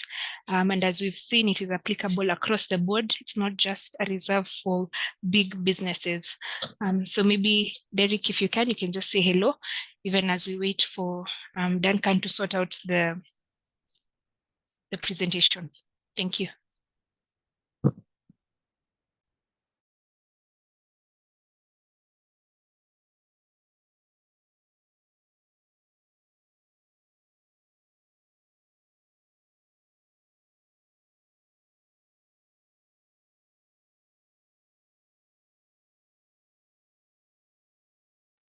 Derek, maybe check your mute.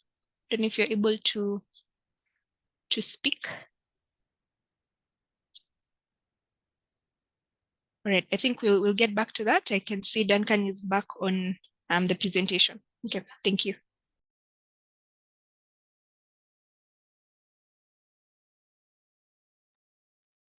Okay, thank you very much.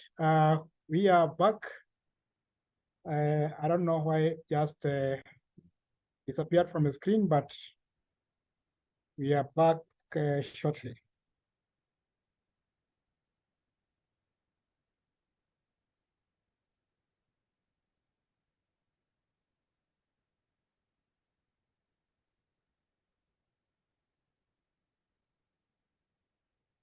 Yeah, we were here. So thank you very much, Karibu Tena.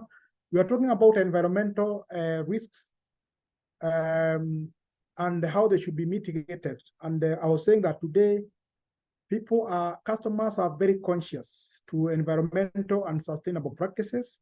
So as a small or big business person, you should always be alive to that fact, because compliance with regulations about environment now is something that must be demonstrated by all businesses. And as you can see, regulations from the county, from the government, they are becoming strict by the day. And always you keep an eye on your compliance. And beyond compliance is also good for customers' sake, because people are more aware now.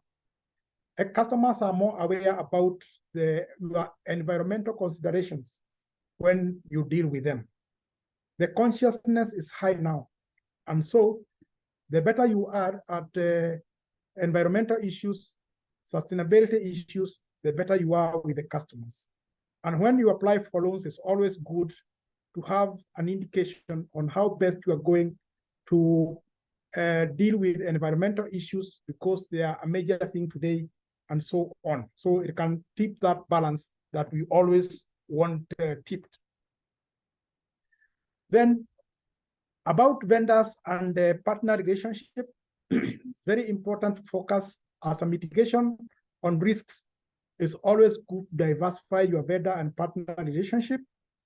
In marketing, we talk of market segmentation. It's good to segment your market properly. so that you don't start the risk of depending on one vendor or a number of vendors, so that you are not held captive by a vendor. Again, it's good to have very clear contractual agreements with partners, because our network is our net worth today.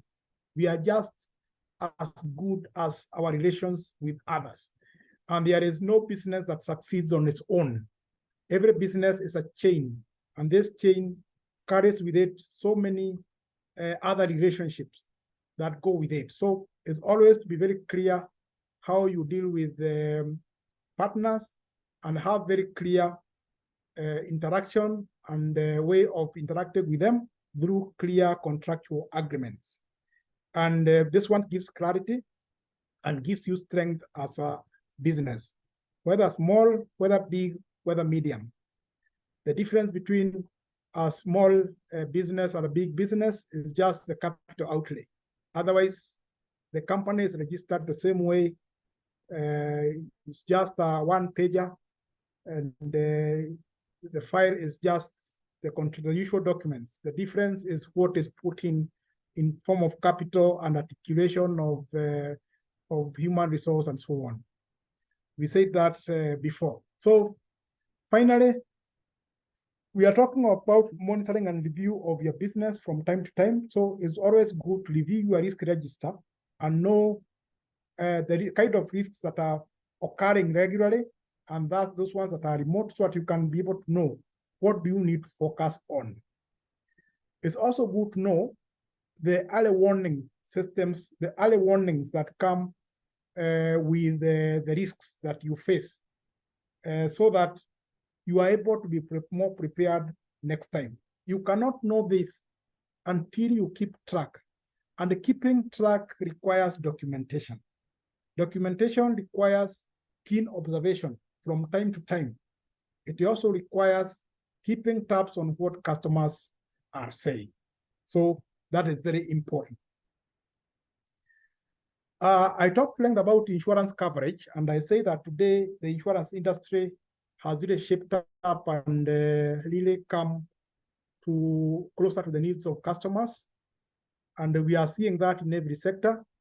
It's good to consider having an insurance coverage, even as a mama mboga, even as a mutumba seller somewhere in these markets where we sell mutumba, because fires come, theft comes, floods come. It's always to look at how can you insure your business. If today farmers are insuring one cow, there should be a cover for one kibanda, and what it is worth, so that if the fire comes, if floods come, you can have, you are not swept out of market. So insurance cover today is, if not mandatory, is very useful, because you are well mitigated against risks that you can encounter as your business. Finally, it's always good to seek professional guidance. And in every sector, we seek for guidance, whether from the industry, financial providers, from legal perspective, because information is power. Information is power to keep you grounded in the business. It is power to get new customers. Information is power to get new market segments and all. So always seeking professional advice or guidance is always the best mitigation for businesses at a personal level, at corporate level, and whatever level. Always seek professional guidance to build the best product, to build the best customer base, to build the best everything. So we can never underestimate the need to seek professional guidance in all that we do. So what are the benefits of risk mitigation? Benefits can be many. If you are going to mitigate all these risks we are talking about, then there are chances that you have enhanced business continuity. There are chances, it's almost guaranteed that you have enhanced business continuity. reduce financial losses, better decision making, because now their decision making will not be on trial and error. Your decision making is going to be informed. Chances of a better or enhanced reputation, because you keep tabs with what the market is saying. Today, it is real time. We say that through social media. You're going to have a competitive advantage. If you are doing it and others are not doing it, you'll be ahead of the game. This is one of the benefits of risk mitigation. Then there is stakeholder confidence. All those who are dealing with you will have confidence. They are dealing with a legit business. They are dealing with a market that knows what it wants or what it is doing. Having confidence with the stakeholders, with suppliers, with customers, and all those with the government, because they know you are complying with the regulations at the county level, at the national level, you'll have stakeholder confidence. And of course, when you mitigate at a personal level, at the business level, you have less costs of insurance. Then regulatory compliance, we talked about it. Another benefit is increased adaptability, customer retention, because we say the only constant thing about business is a changing of customers' tastes and preferences. Then you'll have better employee morale and better sustainability and growth of a business. I think all these business benefits, we have alluded to them at one point or another. So you can see the benefits are very many for risk mitigation at the business level, no matter the size of the business, whether it is micro, medium, or small. A business is a business, and all this applies to all businesses. Then the consequences of not heeding to risk mitigation are many. It starts heavily with financial losses. Where the rubber meets the road in every business is in finances. So if you don't mitigate the risks, it will show quickly in the poor revenue trends, business failure, because you are dealing in crisis, you are violating regulations, you have operational challenges, and that one is tantamount to, or all that adds to business failure. You'll encounter reputation damage because the consequences of not managing risk is dire. If you don't manage negative publicity, then you brace for customer dissatisfaction and damage to your business reputation, and definitely that one will give a very negative publicity to you and your business, and definitely you'll go down. I gave an example of land buying companies and how they become vulnerable to negative publicity, and it works against them overnight. And some have been swept overnight out of from grass to grass because of not mitigating their risks properly. Yeah, another risk is legal and regulatory issues. If you fail to comply with the industry-specific regulations, definitely you will have lawsuits coming in your direction. You will have fines and penalties. And you know what happens when cases go to court. They take long. Cases are tedious. They bring down your reputation. They may come with damages.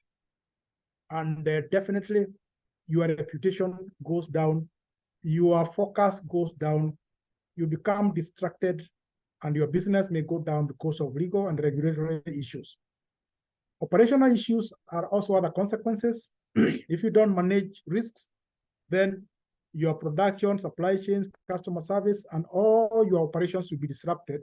And definitely this reflects in your bottom line. You'll have cash flow problems because you are not managing your risks properly. And that one is going to impact in your growth.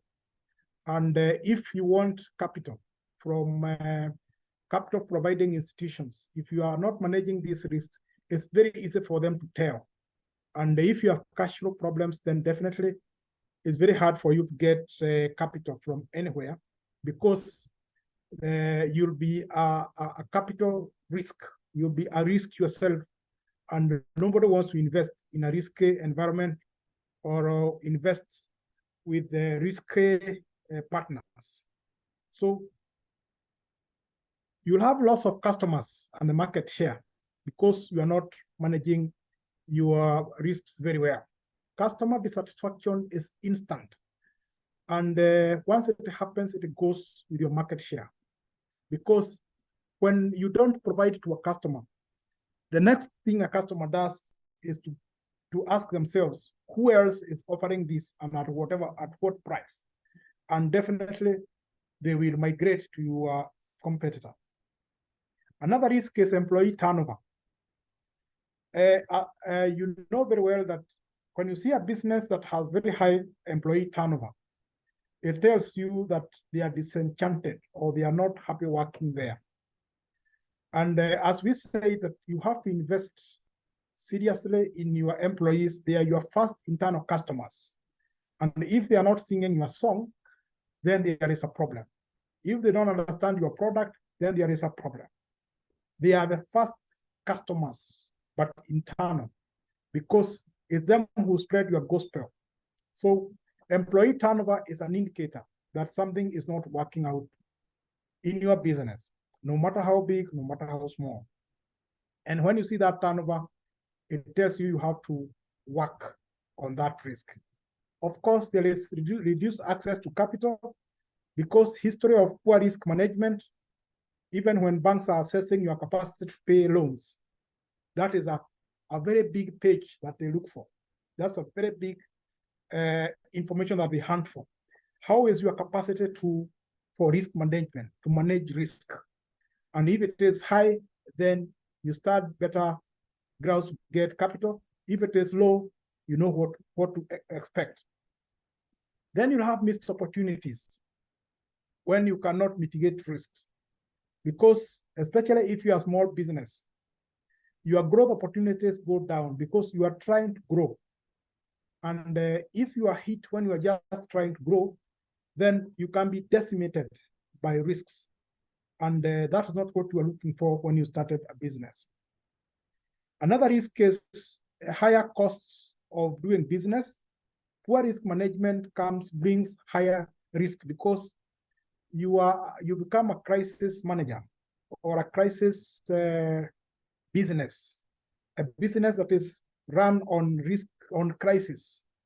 And that one, it shows, you don't have demonstrated, it shows customers and all the partners that you're working with and stakeholders. Then there is limited strategic agility, because strategically you can't grow when you cannot manage your risks very well. There is loss of competitive advantage because you cannot manage your risks. There is stakeholder distrust. It starts with the customer. It goes to your employees and everybody. When you cannot manage your risk, it shows very easily, and it reflects on your bottom line, and it brings about diminished long-term viability of your business. So we are seeing the importance of managing business risks, failure to which you'll have so many consequences like the ones we are enumerating here. So how do you identify a risk? You have a small or a big business, and you want to identify the likelihood of having business leadership risks. You have to constantly or periodically conduct a risk assessment. A risk assessment, it can sound like a very big thing to do, but for a small business, it's just identifying what are you likely to suffer from. What is the potential of risks that you have for your small business? If you are roasting maize, what are the risks that you could face? Yeah, you can have the risk of not complying with the the risks that are supposed to be paid every day. There is a risk of lack of supply. There is a risk of not meeting hygiene standards. There are so many risks as per the level of your business. And there is no business that has exactly the same risk as the other one. So do a simple risk assessment, understand the risks, those that are aligned to your industry, those ones that are disasters, identify what the risk is about. Is it about not complying? Is it about health compliance? Is it about disaster? Like now we have a lot of flooding in towns and so on, a lot of rain. So you have to understand what are these risks that are affecting your business. Then you have to ask yourself whether you have complied with all the legals that you are supposed to comply with in that business. Analyze your financial risks. How are your financial statements and cash flow statements? Those in the medium, they know the value of having financial statements and cash flow. Those are just beginning in business. It is also for you. Because it's always good to know how much money you made today, how much you made yesterday, and what does that communicate to you. Records are important because they communicate to you about everything. If you're not making money, if the sales are going down, then you should know there's a risk that you're not meeting very well. Evaluate the market risks, like the changes in the preferences of customers. And I'll dare repeat again that the only thing that is constant in the market is the changing tastes and preferences of customers. That is the main moving target that everybody in the market must be alive to every day. Then identify the operational risks, like breakdowns or any other risk that you may face in your company, so that you can be up to date with what to do when, so that it doesn't make you sink. So evaluate the human resources. Are they coming and going frequently? Do you have, are you able to retain your customers, or your HR, your employees? Could there be labor disputes? How are you able to deal with the labor disputes? Because labor disputes can be expensive for an enterprise. Because labor disputes can come with, fines or compensations that are very expensive.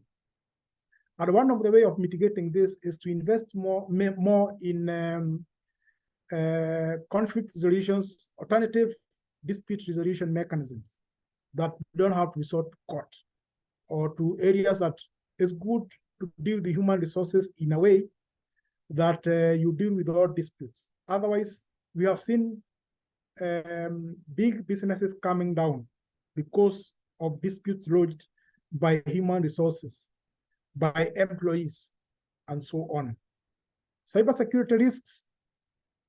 With the improvement of technology, once again, technology has come with the good, the bad, and the ugly. So you should be aware of cyber attacks, cyberbullying, and anything that goes with the cybersecurity risks, and keep an eye on them, assess them. Are they likely to hit you? This one you are doing on your business. And you also analyze the vendor and supplier risks. What are the risks associated with our vendors? Our suppliers, are they happy?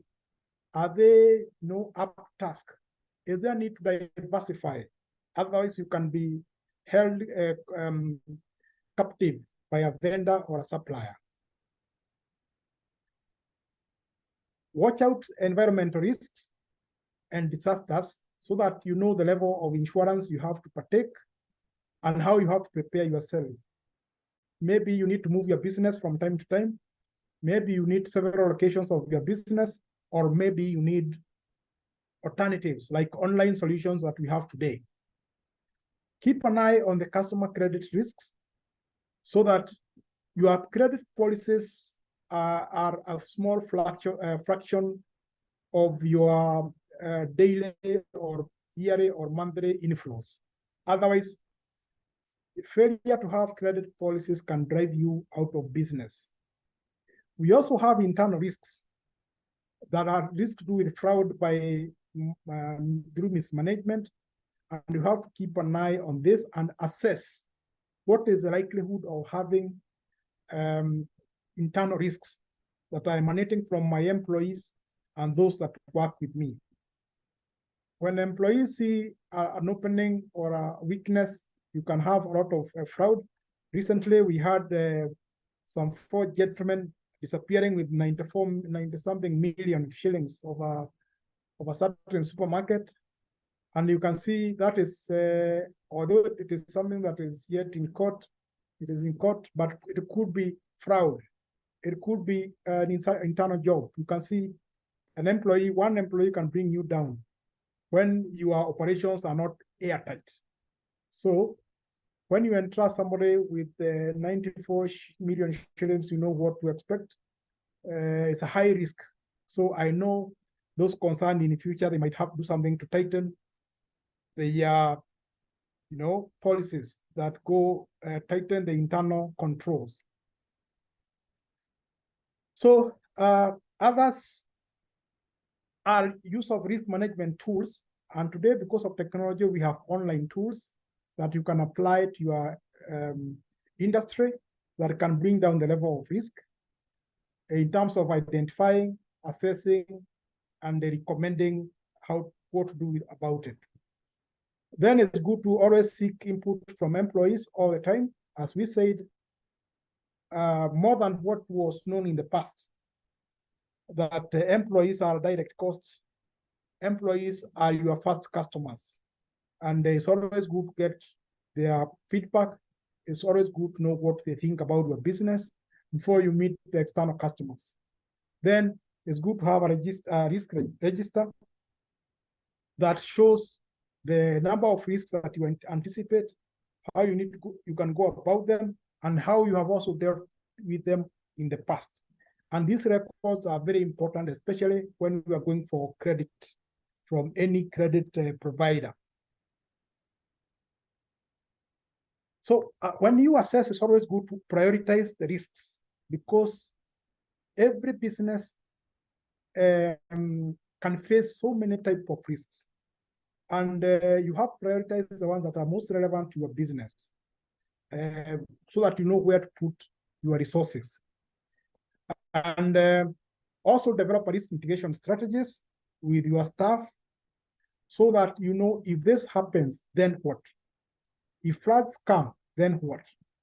If we have the theft, then what do we do? If we have a chances of having fraud, what should we do? Maybe tighten the internal controls.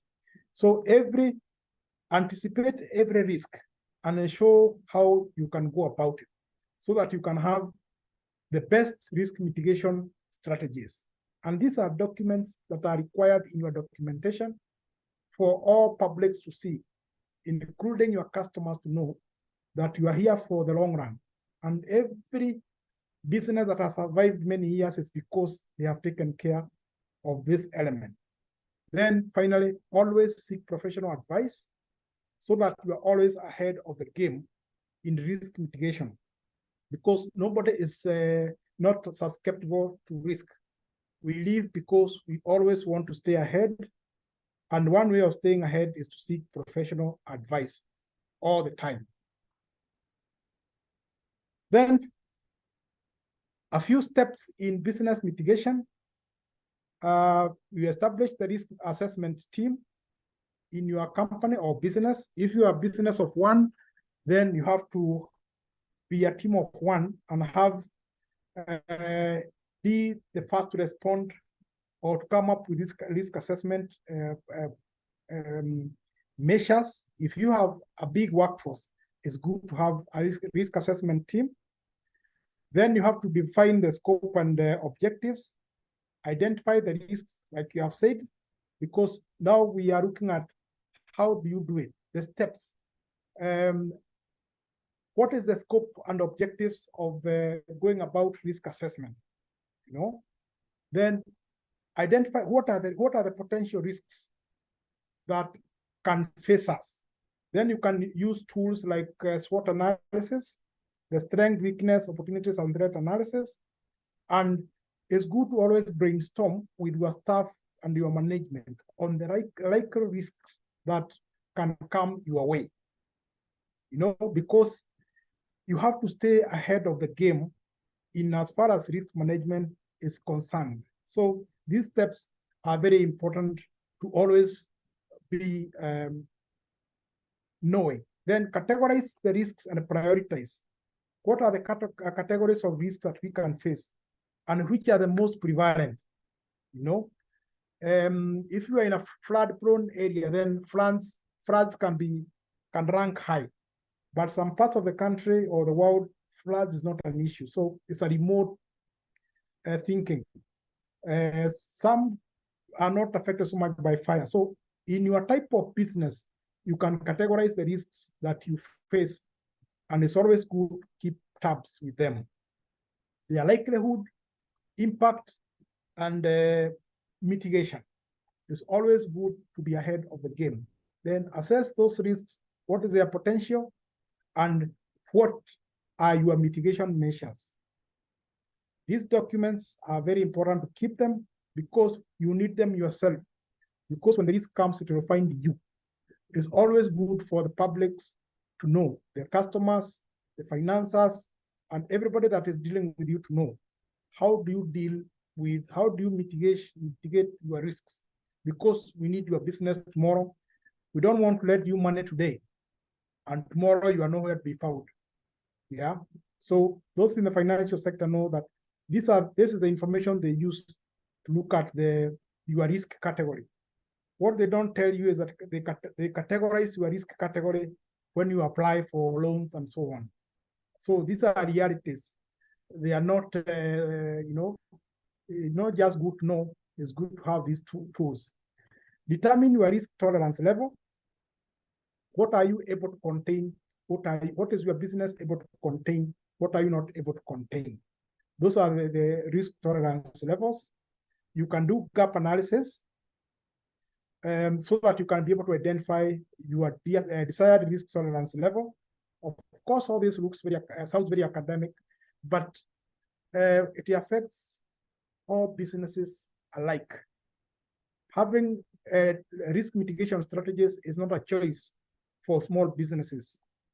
It's not a luxury for micro businesses. It's always good to be on tabs, document them, know them, so that even when you are looking for capital, you can show that you are on top of things in as far as handling your risks is concerned. Then you have to implement risk mitigation strategies. If your risk is fires, then you have to have fire extinguishers and so on. Fire drills, conduct fire drills to your staff. If it's about flooding, then you know what to do. You have to maybe reinforce your building, or you take your business where flooding is not a possibility, or have multiple branches so that you can mitigate that. Then you have constantly keep reviewing and monitoring the effectiveness of your measures, so that, because it's not a one size fits all, and the way you dealt with one risk today might not be the same way you are going to deal with it next year, because the risks are also a variable that keeps on changing the face and how it appears from time to time. So you have to monitor and keep on reviewing, whether you are a one-man show or whether you are a business with 50 or 100, always keep on monitoring and reviewing the effectiveness of your mitigation strategies or measures. Then always document, so that you know the risks, you know how you're going to assess, you know the strategies, mitigation strategies, and you know what to likely get the expected results. And this one is constant, because, as I said, the way a risk appears today or presents today might not be the same way it is going to present tomorrow. You know, the way Corona came and affected us for 3 years, maybe the next time it will be a month or 5 years or 10 years. You don't know. So you have to keep on, it's always, a work in progress. Keep identifying the risks, assessing, and coming up with mitigation strategies, which are known to you, your staff, and all those who are in your business. You have to keep on communicating and training those you are in your publics, your internal customers, so that you are in tandem in understanding of the risks that you are likely to face and how you go about them.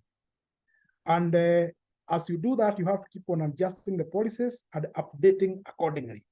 Because, as I've said, the way it presents today is not necessarily the same way a risk is going to appear tomorrow, present tomorrow or next year.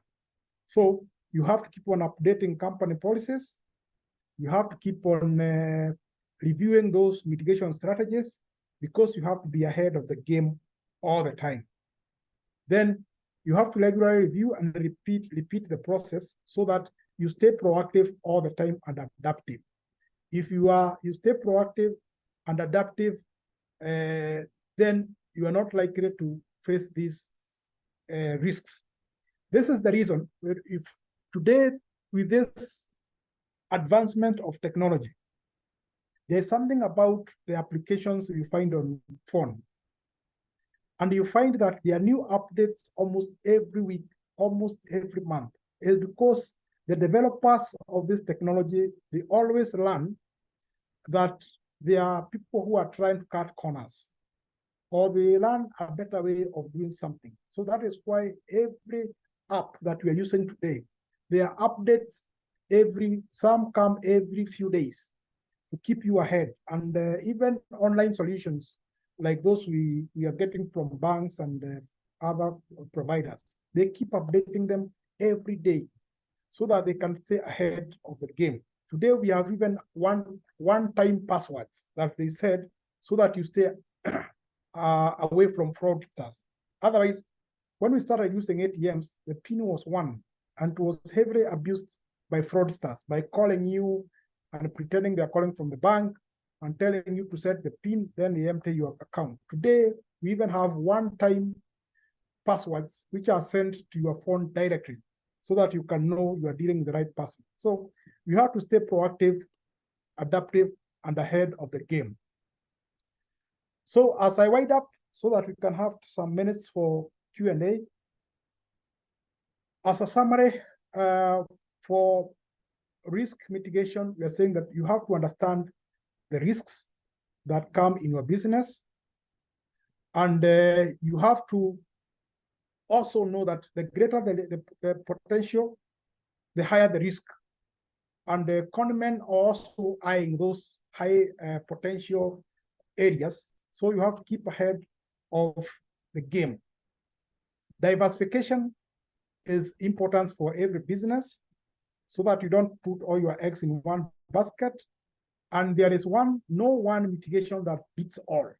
So you have to keep updating your mitigation strategies from time to time. You have always to keep planning and be prepared for the next risk, because some will be new. But a well thought out strategy can help manage or minimize the negative consequences of a risk. So planning, preparing, implementing, and reviewing is always very important for any business. Then we have to embrace failure as a learning opportunity, and to know that what you have failed today, you can succeed tomorrow.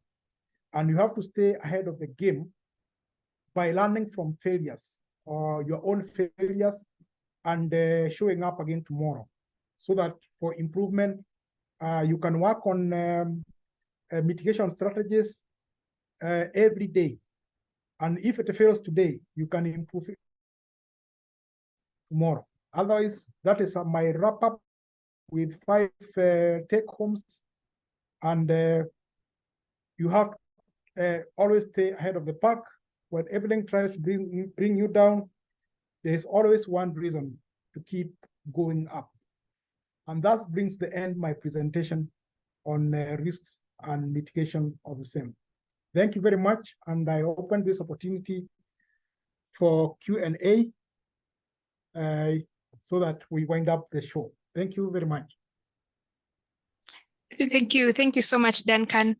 Really shed light on risk management for MSMEs and the practical steps that businesses can take. Thank you very much.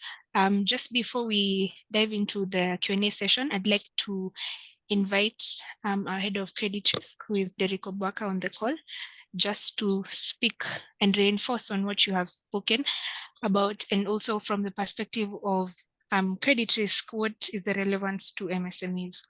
So, karibu, Derek, if you're able to, yeah. Thank you very much, Mantui. Thank you very much, Mr. Duncan. That's a very, very good presentation. I hope I'm audible and clear.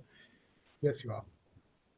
Thank you very much. And all the attendants, you're very, very much welcome. So from me, I think I'd not wish to take away what has been discussed, but just to summarize, in terms of risks, I think the key highlights for today is that we can manage risks in almost 5 ways. 1, avoidance.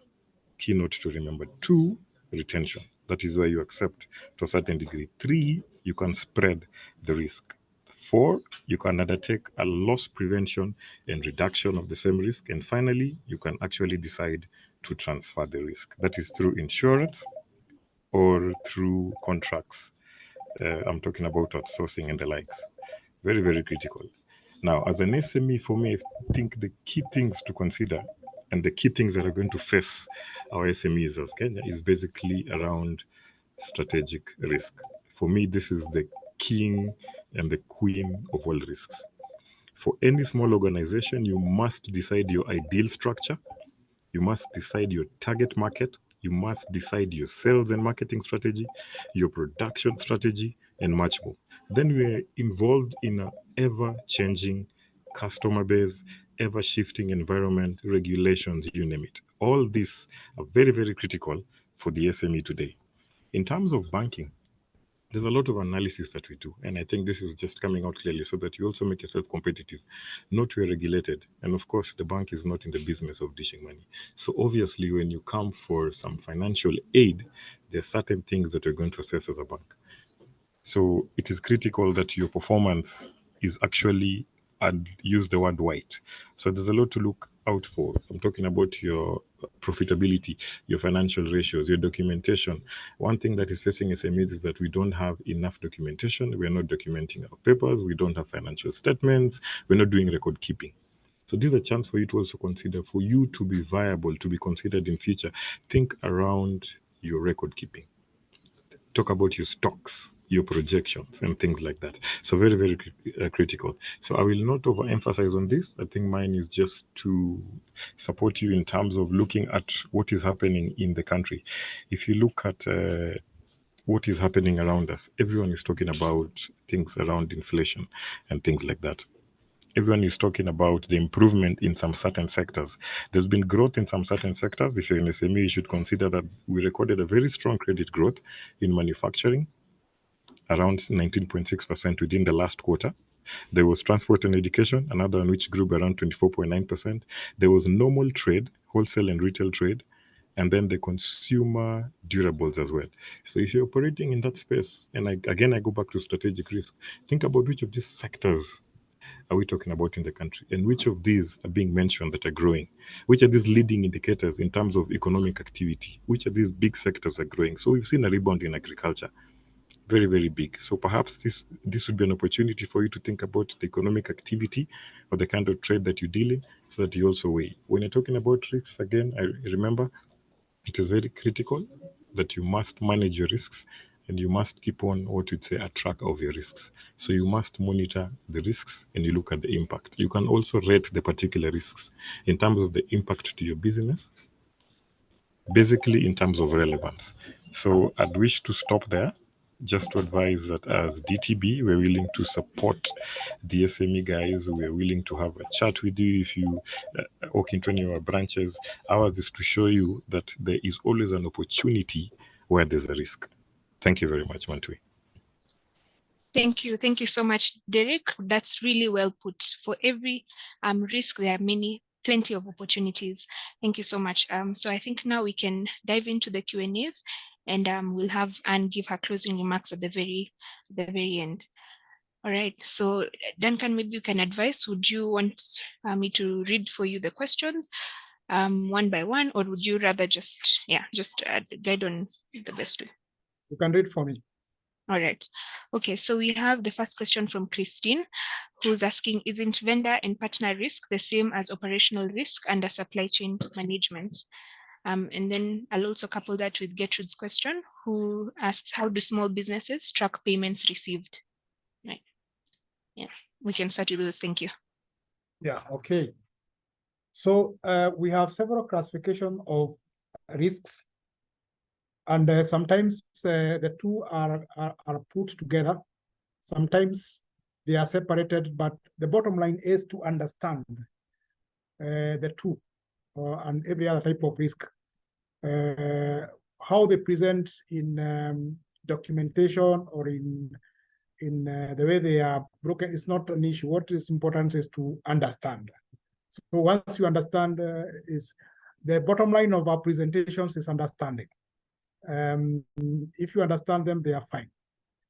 The second question, I did not get it clearly. Maybe you can repeat. All right. The question is from Gertrude, who asks, how do small businesses track payments received? Yeah. Yes, small businesses must track their revenues. And that is why we must keep records. And today we have even online packages that you can use to keep your finances in check. We have very many online solutions. So keeping records is not a luxury, it's a must. And today we have online solutions where you can just key in your money and it can produce for you in the document that you use. So Gertrude, you can invest. For small businesses, look out for those online solutions, invest in them, and you won't be disappointed. Great, thank you. I think before I continue reading, I see we have two hands up. That's Eric Peter and Kenneth Orero. So maybe I can unmute you. Yeah. So Eric, you can ask your question.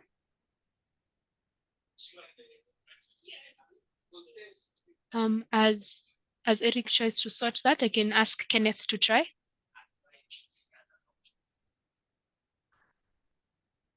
Right, it seems we have a bit of a challenge with that. As I sort that out, let's just go to the next couple of questions.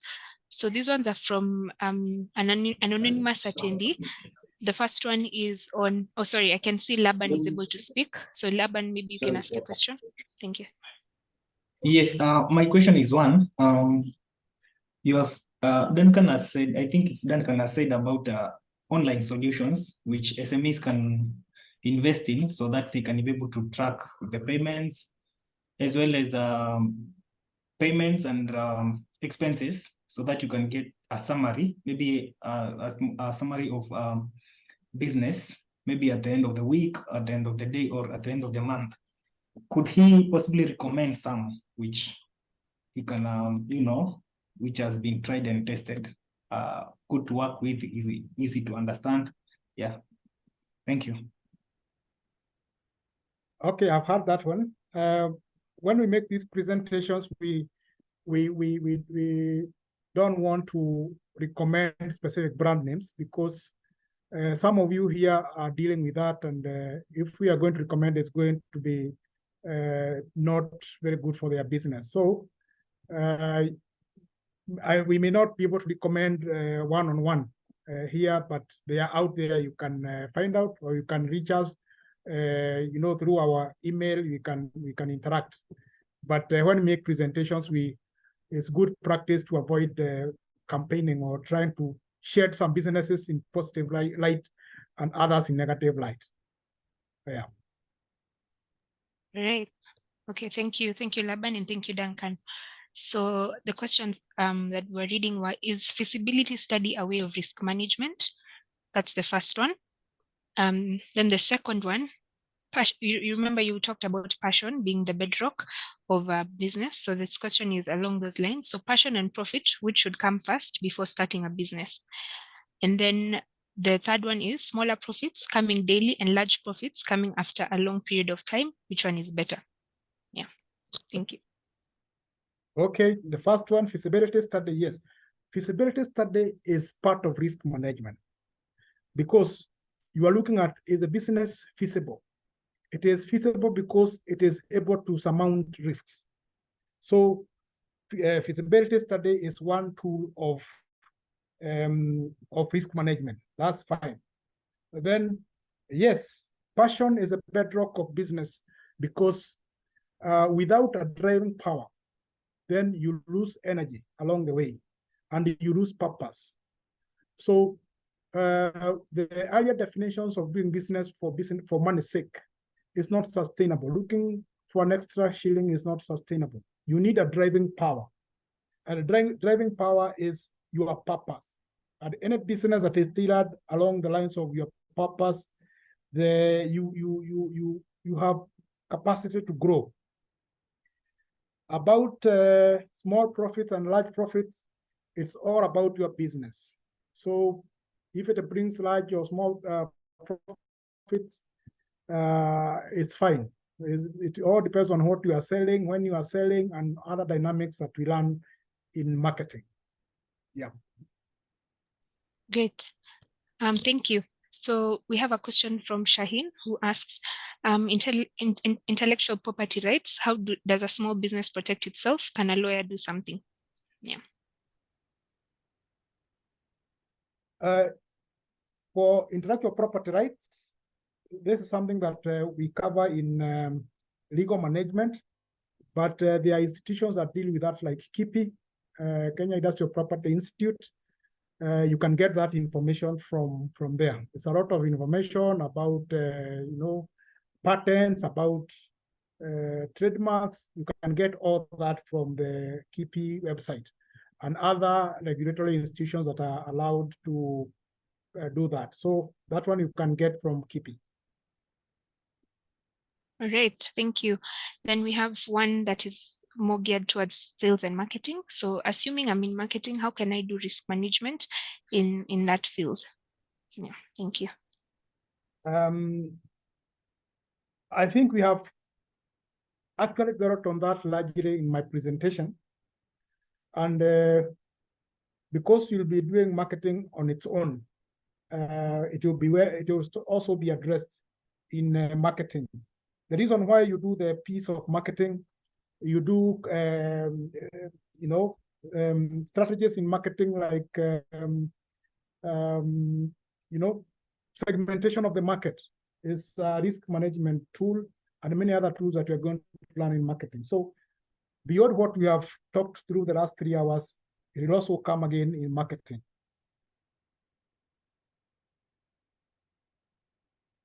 All right, thank you. So that's one other reason to look forward to the coming session, which will be on brand visibility. Then we have a question by Rachel, and maybe also Derek, you can weigh in on this particular one, is how do you explain to the bank a position where you have gaps of cash flow in your statement caused by unforeseeable risks, for example, unforeseen regulatory risks, perhaps when seeking funding or loans? Yeah, thank you. Maybe Derek can start. Right. Mantu, apologies, just come again. How do you explain to a bank? So in cases where you have gaps of cash flow in your statement caused by unforeseeable risks, for example, unforeseen regulatory risks. Yeah. Okay, ideally, when you present yourself to a bank, there is normally what we do in terms of analytics, and it includes simple things like looking at your SWOT analysis. So we're looking at the strengths, weaknesses, as well opportunities and threats. So in your industrial line or your business line, there must be some certain working capital gap that you wish to address. So for us, I think based on your historical performance, in terms of doing our own analytics, we're in a position to tell how much cash flow we've been seeing, and we determine what you call your ability to repay a facility. So that also is dependent on the sector you're operating in. In addition to that, we also have what we call financial projections, which your business or rather your records should be able to provide. So part of the things you could present is you intend to engage in a certain venture. Out of this venture, these are the projections. Once you attain this money, you're going to pump it into this, this, and this. And those projections actually considered when we are praising you as an entity as well. So it will not only be locked purely to how your cash flows are or the impact that a regulation has had to you. However, we shall also consider your opportunities, which will be presented in our projections. And of course, we look at the purpose of borrowing as well. So it's a whole 360-degree view. And at the end of the day, you must present yourself in a manner that will dictate or make you look creditworthy. So creditworthy is not locked purely to your financial statements. However, you also look at projections, the nature of your business, the purpose, and all that. I hope that suffices. Yes, thank you so much, Derek. Duncan, do you also want to add on to that? Yeah, I think that is thorough enough from the bank perspective, and I've alluded to it throughout my presentation. And the need for those documents, like the risk management strategy, so that they weigh in, they look at all that before they score them before they know who deserves a credit or not. Thank you so much. So I think we can handle one final question due to time constraints. And this is from an anonymous attendee who asks, is succession planning part of risk management? If yes, at what stage should we implement this? And what are some of the legal technicalities in this process? Right. Yes, succession planning is very important in every business, and also is part of risk management. We have seen very many businesses coming down because of poor succession planning. Recently, we have seen very big brands of supermarkets coming down, very big brands in Kenya, two big brands in Kenya coming down because of poor succession planning, because of disputes between stakeholders who are close to the founders of these businesses. So yes, succession planning is a very good instrument of risk management. And I want to underscore that fact. How it should be done, then that one, maybe I would recommend this succession planning is done as a module maybe in future. But it's wide and has very many components and many considerations. Yeah. Thank you so much, Duncan. And for sure, we've taken that into consideration for the next year's sessions. And I think that marks the end of the Q&A session. I'd like to really extend a large thank you to Duncan for the very insightful presentation, as well as to Derek for sharing insights from the bank's perspective. I'd also like to now invite Anne, who's our head of sustainability and citizenship, just to give also the closing remarks. Thank you. Thank you so much, Mantui. Thank you, Duncan. Thank you, Derek. If there's one lesson, and I hope you can hear me clearly. If there's one lesson that I always carry with me is keep risk, legal, compliance close to you. These are the guys who will tell you what is wrong and what you don't like to hear, but these are the guys who will also save your business, because they're the ones who will tell you what potential issues and pitfalls you could run into. They're the ones who will tell you what the law says, so that you avoid falling into a situation that you could have avoided in the first place. So don't treat them as the enemy, which often tends to be the case. Treat them as your allies. They will save your business, but most importantly, I love that statement, with every risk is an opportunity. So if you see them as a very critical ally for your business, they will help you buttress. They're your insurance, they're your cover. So keep them very, very close, and always ask those tough questions, and always invite those tough questions.